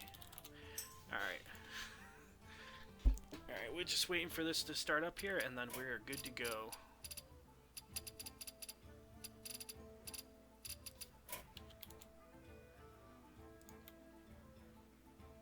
Just messaging the players, letting them know what's going on. I'm ready for the finals here. Okay. So we're going to have G-Nets down bottom. We're going to have Durden up top. I think this has been a really fun tournament so far. Yeah. Yeah, definitely. I'm excited how it turned out. I didn't think it would be nearly as interesting as it was.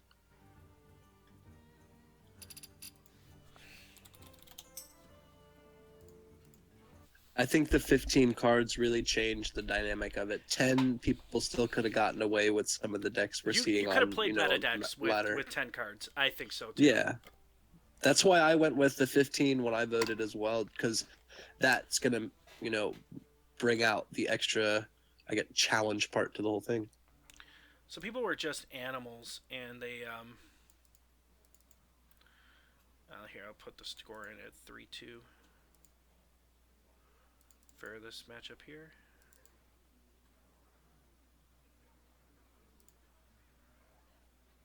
Okay, let's go back to the bracket. So now we have G-Nets Durden. Two players that I, admire a whole lot. So let's get into this game here. Definitely. I mean, these guys are both high skill players that we have here in THL. Absolutely. And, G-Nets is a really good player. He's a really methodical player. Not to mention, he's really good at Overwatch. We play a lot of Overwatch together. Pro Genji. He's opting to go with a Murloc on the board as opposed to getting his quest out. I guess next turn you could go quest. Ooh, that's going to be annoying. For sure.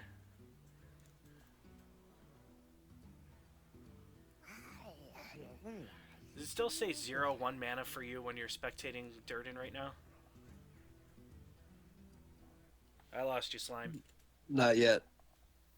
I'm trying to get in this game here.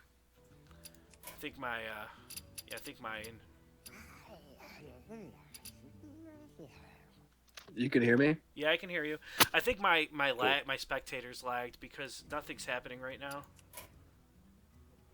I've got it up here. Let me just flip Gabriel's cards.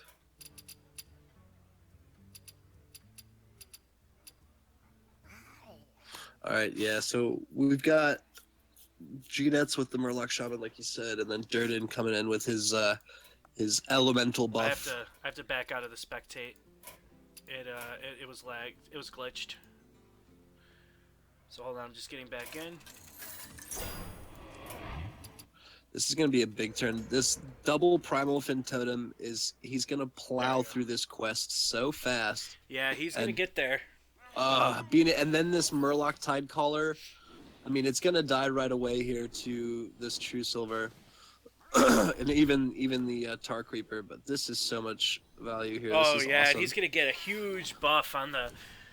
But, I mean, if you're Durden, you could take the clean kill on the Murloc Tidecaller, and I think you kind of have to. All day. And then you could True Silver Champion, and then you could smack down one of those totems, which you have to answer one of those totems. But I don't think it matters. No, it kind of does. He's still short of being able to complete his quest with calling the finishers. This Primal Fin Totem, this is a card that can get out of hand, just like it's like a Morose. I think you play the Tide Hunter, and then you just Flame Tongue Totem. And then you take the trade. Yeah, I like this turn a lot. I mean, having the double and then totem, the totem just feeds into it. Yeah, I like this play a lot. It's so good. I like this play a whole lot. I think this is a lockout here. I mean, did Dad have a Consecrate in his deck? I never saw one. I think he's too big into the hand buff to have those clears, and this just might be a blowout. I think this game one is Yeah. coming to a quick end here. You have to take care of this Flame Tongue Totem, though. There's no way around it. You've pretty much almost given up on the Primal Fin Totem. Accidents. They happen, you know? Ooh, that Tar Creeper is going to be really annoying, though. It's gonna clear a lot of the board here from G-Nets. Yeah. That's the big swing there. Getting rid of that totem as well. I mean, he still just gets so many cards. Like it's rough. Yeah, that's... I mean, he's got another Murloc to play, but I don't know. Can he clear it? 2, 4, 5, 6, 7? He needs could clear Gentle it. Soar or He could- whatever he it's could called trade his to whole adapt board all in. this. He could trade his whole board in and clear it, and I think he almost wants to.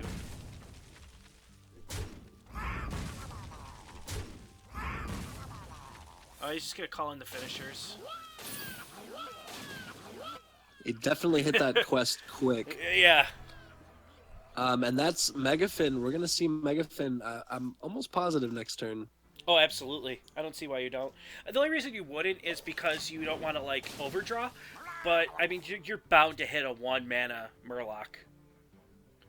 Oh, this is such a gonna be a good turn. And that Primal Fin totem has been around since the beginning of the game. It's generated so much value. It's a free Paladin hero power. Every turn. But not only that, Every it just turn. helps you burn through your quest.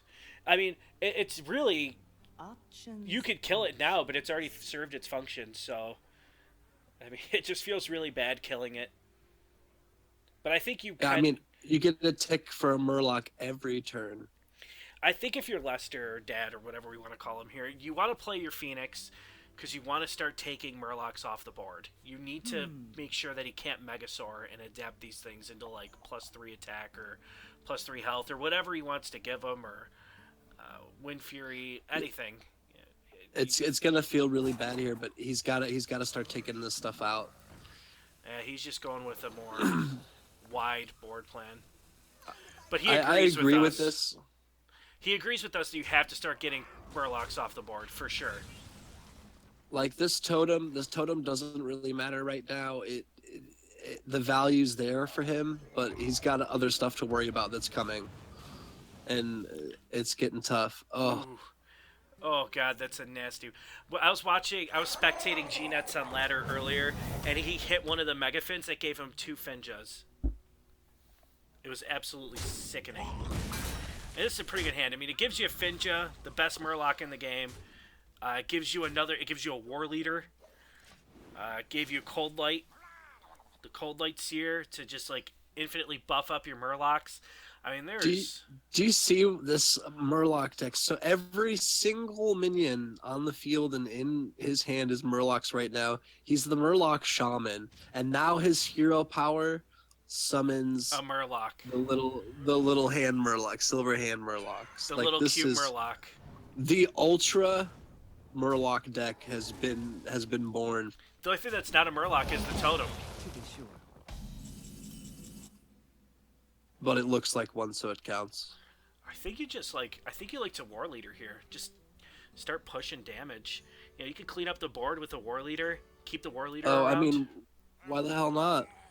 Yeah. You get a 2/2 every turn. Yeah. Dad complaining about his sequencing was not great. Oh, jeez. Yeah, this is like. Your win. Yeah. GG. Yeah. Easy concede for sure. Easy concede. I guess now we actually see the snowball of the Murloc Shaman. We haven't seen that yet so far on stream. It's been more of those mid-range builds, but this was a little more speedier in the quest. Yeah, that definitely.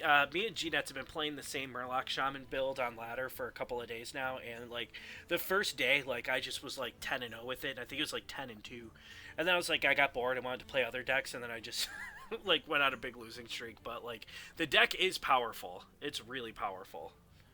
And So I think we'll see Shaman in the tier 1 for some many seasons, so many more seasons. Yeah, I don't know if I call it tier 1, but it is a powerful deck. We got Mage, OTK Mage against Paladin, like a mid-rangey type Paladin. I don't know. Unless Durden can get off to a really, really Oh, that's a good Pyros. start. That's cool. Yeah, I don't see. This is going to be a really good, like, turn 1 and turn 2 for G-Nets. But he threw the Pyros away. I guess he didn't want it. No, I think he's looking for the quest. And he's on the coin, so it makes sense. You start with the quest. I think you do. I don't think you want to coin the apprentice, so I think you start with the quest. Yep, you just coin. I agree. That's such a good turn 2 with a buff already on it there. Yeah, it's pretty good. Here comes the glyph. I think you just play the glyph. See what you get. Oh, no, he's going to kill it. That's fine. That's good, too. I think he's gotta play the position here of kind of like the Reno mage, is just clear everything that he plays that's buffed until he can get his combo pieces to do what he wants, because he knows there's no healing in this deck. Yep. There's just no room. So, I mean, you could ping off the loot hoarder, and then you could... Or you could do the glyph and then coin ping. I think you take the meteor. Yeah, I like the meteor. I like the meteor a whole lot. It kills all of the dinosaurs. Not a really good turn 4 play here. And you don't want to play an elemental because you kind of want to keep that dude around to proc your buff collar, your blaze collar. So, Of course. yeah, it's not a really good turn here. I mean, he's just gonna have to play the naked peacekeeper, but a 3-mana 5/5 is pretty good. Not bad. Yeah, Not bad. Can't argue that. That's a good tempo play there from Dad. pretty good.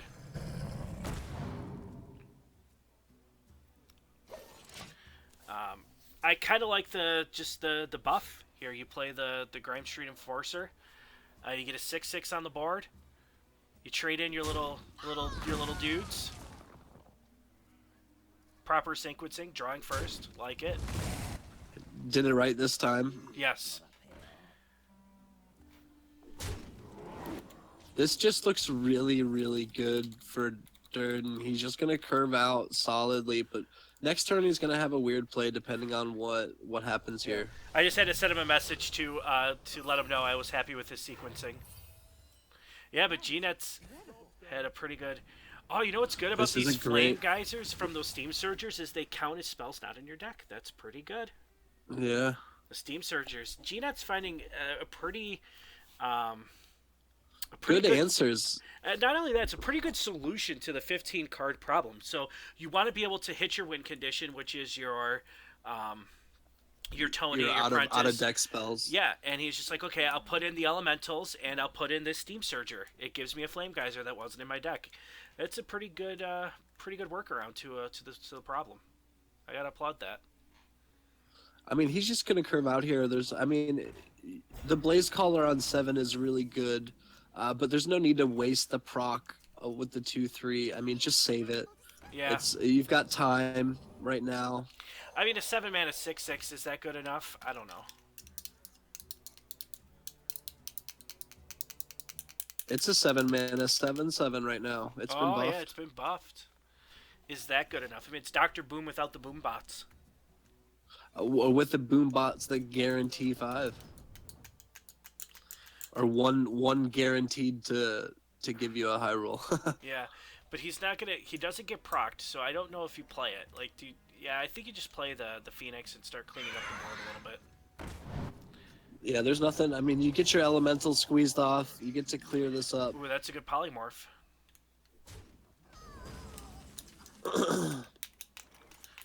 Well, I I like don't know. Would you- Arcanologist here. I like it. It gets you this. Well, you already have the ice block, so maybe you don't need Arcanologist. I mean, I wouldn't polymorph that. You want to save it because now I you think know you the want big stuff Tyrion. coming. Yeah, I think you're saving it for like Tyrion and things like that. I mean, G-Nuts he's a smart player. He knows that these cards are coming for sure. Just gotta play the elemental, get his hand size down. One thing about this mage deck that I've noticed is like when you get towards these later turns, you have a lot of cards in your hand. It becomes harder to play cards like Kabbalah's Tome. I mean, you have so many pieces to this combo that you rely on that you need for this deck to work out. and you have to get your stalls. I mean, it's just like Freeze Mage. No, You have to get through run through your deck. I think you play the Blaze Caller here. I don't see any reason to hold it. I really don't. No, I mean, what do you? He's not going to play. If you know anything about this deck within the last 24 hours of it being around, you know you have to get rid of Antonidas, but he's not going to play it till he has the combo. So this card is. What else are you going to take out? It's just going to tempo. Yep, he's just keeping the board clean, and he's just gonna keep pounding the face. Oh, I should probably update the score for G-Nets, huh?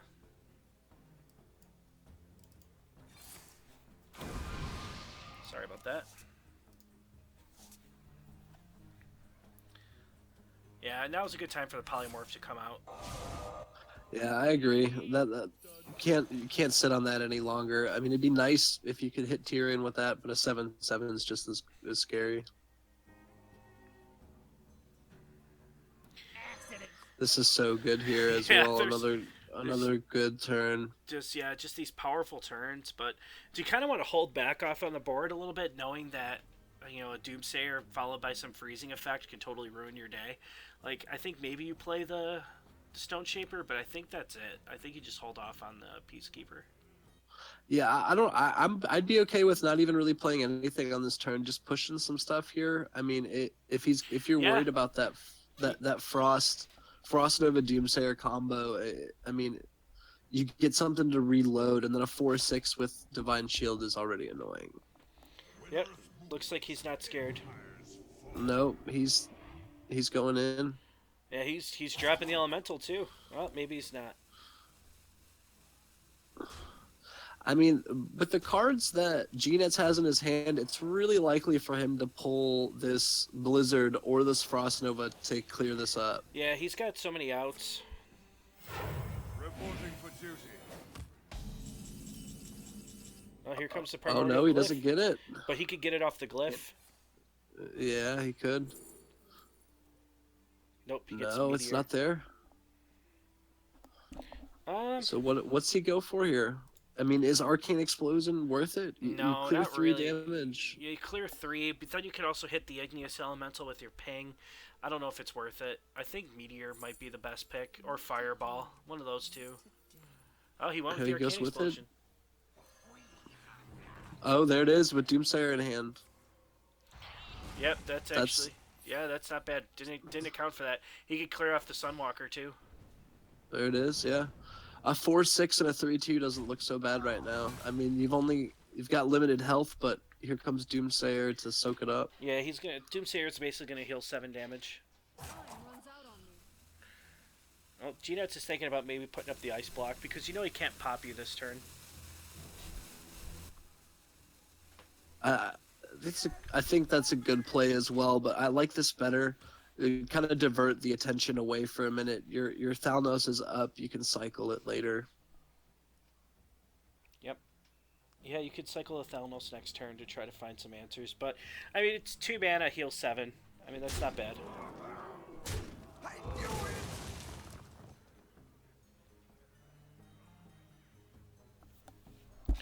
Not getting a whole lot of value out of the Peacekeeper. I don't even know if you need to play it, honestly. Follow the rule. I think since he saw that attempt to clear last turn by digging for that card, maybe Yeah. Dad's made the read on, I'm just going to go wide here. I didn't see the AoE last turn. Yep. He had to dig for it. I like this. I think it's a heads up play. Arcane Intellect. Yeah, not really much here. Into nothing. He's got to spend the mana on his... Yeah, he's got to put up an Ice Block. I think this is just too much pressure from Durden on G-Nets. This is a lot with no think so, clears in too. hand. He's still a long way from this combo. Smells like fish. How's everyone enjoying Challenge Stone? Smells like fish. Yeah, I think Durden's got too much pressure on the board. I don't see how G-Nets deals with it. And I think you need to hit at least try to figure out a way to pop him at 1, which I don't think is possible. But I think you hit him for 2 and you pop him as close to 1 as you can. Yeah, this is the closest you can go here. Yep. I mean, I don't even mind throwing Devil Sword down if he gets the clear. It's still sticky, and Yep. you win. And then you He's build got to have another Tenaya's ice draw. block. Ooh, that's good. That helps him stay alive. But like, I think it's too little, too late. Oh, Yeah, maybe what not. I mean, what there's Maybe not. is that Doomsayer? Yeah, it's Doomsayer. Oh, so good, but he's got to play ice block too, and And he's just gonna drop the Pyros. all he has to do is drop Devilsaur egg, and he wins next turn without the ice block up. It's got to get down. Yeah. Yeah, he probably should have dropped the Devilsaur egg last turn. Just trying to activate his elementals should they be coming into play. That definitely leaves something here to be answered. I mean, Ice Block's got to come down. I don't really see any other way. Yeah. He has to get all the combo pieces now. I think, I mean, Durden played it right, dropping it this turn anyways, but this could have been the KO turn here. Yeah, I think you just play the Ice Block and maybe the Steam Surger and the 2-mana 2/1, the Shimmering Tempest.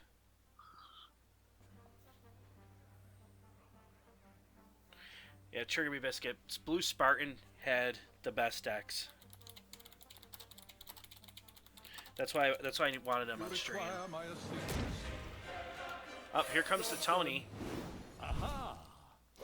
I guess he's just trying to start. Is he gonna get this off? I think what he thinks is, if I could start my combo early, if he can't clear my Tony, then maybe I could find the rest of my combo pieces in the next turn.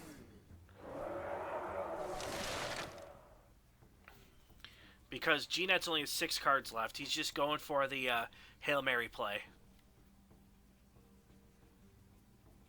You gotta pay up.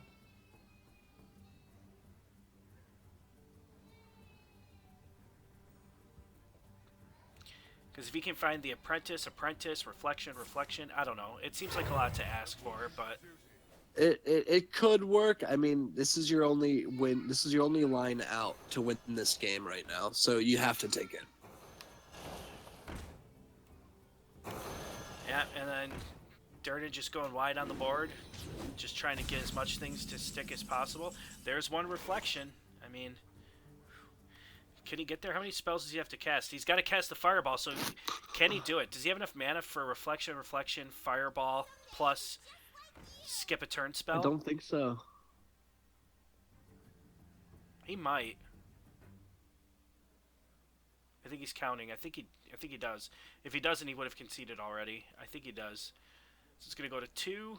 It's going to go to 1. Are we gonna Fireball watch the is- OTK unfold? I think he's got it. I think he could get another turn. Someday I'll be just like you. Because the... Yeah, he's definitely got it. Yep, and he can cast it right now with the 3 mana he's going to have left over. He's going to get another Oh, turn. that's so good. Yep, G-Nets is I'm gonna, so glad. G-Nets is going to take it. G-Nets is gonna take this game. He's got it. Wow, he found it. G. Yeah, he got there. Yeah, he's got 18 in hand. So cool.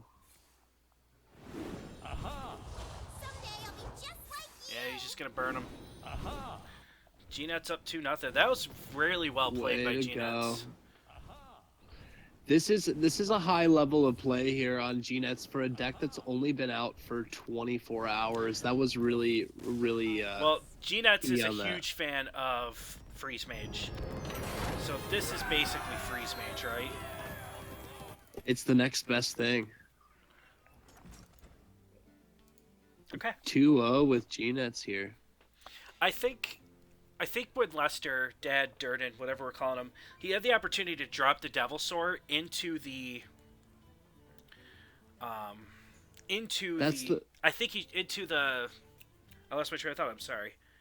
He should have played it Doomsayer. into the Doomsayer. He should have played into the Doomsayer, so that way it spawned after the Doomsayer came up, and then he could have. That would have been the game. Yep. 'Cause he wouldn't have had time to put his ice block down because that would have been there.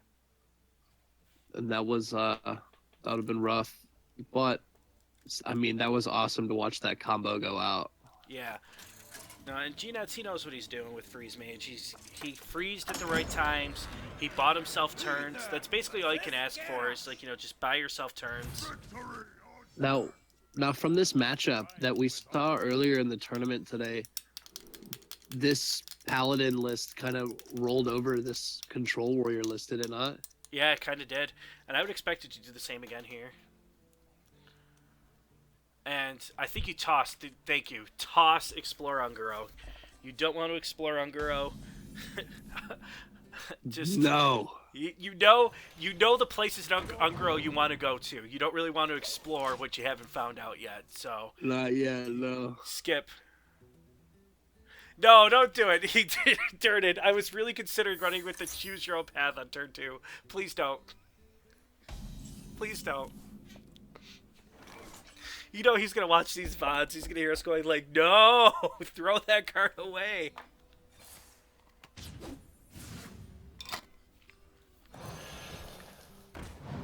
Yeah, that's just a good dude now. 1 mana, 2/3. That's a good dude. We know we haven't seen Yeah, Brawl in this deck. this is and where it gets out G-Nuts of might hand. know it. You got a 1 mana, 2/3, followed by a 4 mana, 4/6 Taunt Divine Shield. It's gonna, You're too far behind already. You're way too far behind. All the taunts in the world aren't going to help you.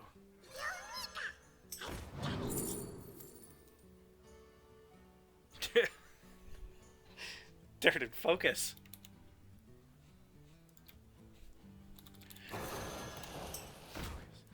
Oh, this hurts. I mean, just Yeah, he's really far behind. no There's- placement here from G-Nuts, but I don't think that really even matters. No. And he's just going to coin out the Gadgeteer, and that feels really, really bad. The Whiz-Banger Mark 7. Ooh. I mean, That's nice. That's a sweep, but it's so far away. it's so far away, for and that there's to really so make a much difference. pressure on the board already. And this Stone Shaper just going to come Oh, down. this hurts too. Yep. I hate to call You're it looking game at over, 9. but it's getting there. Especially when you I don't mean, you're have the looking at brawls. 9. Yeah, 9 damage on board. we didn't see any brawls last time we had this game on stream. You want to hit one of your 5 mana minions here. You need to hit one of your. Oh.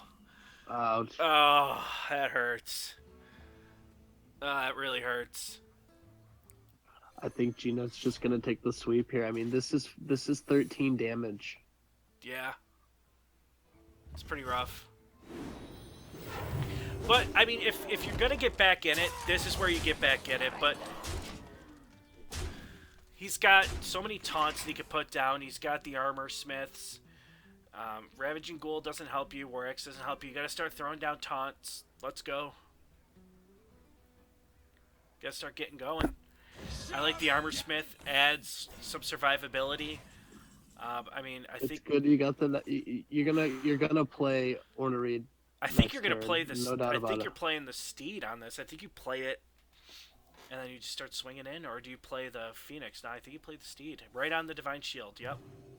Ugh. Yep. Just keep all your dudes around.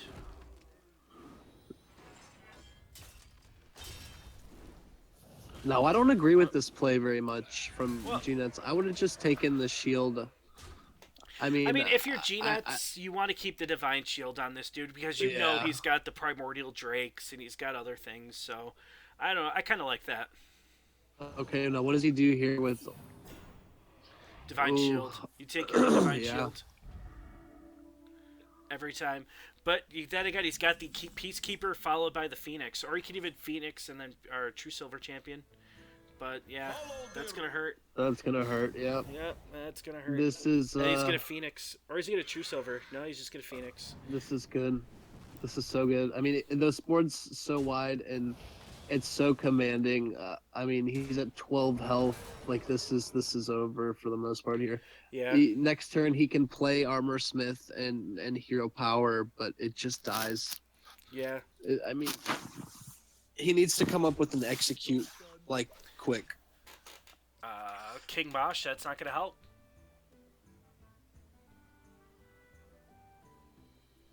Yep, he just plays. Yeah, he's calling it with this- G-Nets with the there's the clean sweep sweep. there. Well played. Wow, that was really Really a good. really good night there. Really good turn. But yeah, that's going to wrap. G-Nets is going to take the victory. 3-0 over Follow Durden in the finale of this tournament. So I'd like to thank everybody that participated. Thank you, Slime, for co-casting. Definitely appreciate that. And Oh man, I had a blast. thanks to Trucci for making this sick overlay, and thanks Mange for helping me run it. I definitely appreciate it. Couldn't have done it without any of you guys. Any parting words for us, Slime? Man, I'm so glad to see this event actually take off the way it did. I hope we can organize more of these in the future. I think it was a lot of fun and kind of brings out you see some of the players and Yeah. what they're able to do outside of the meta that we know of. Oh, you're gonna see a lot of Dark Side Challenge stones. Believe me, I had a blast with this. So I'm already thinking about the next one. So yeah, this definitely be a thing, and we'll let everybody go. And thanks again for hanging out. Thanks, guys. We'll see you next time.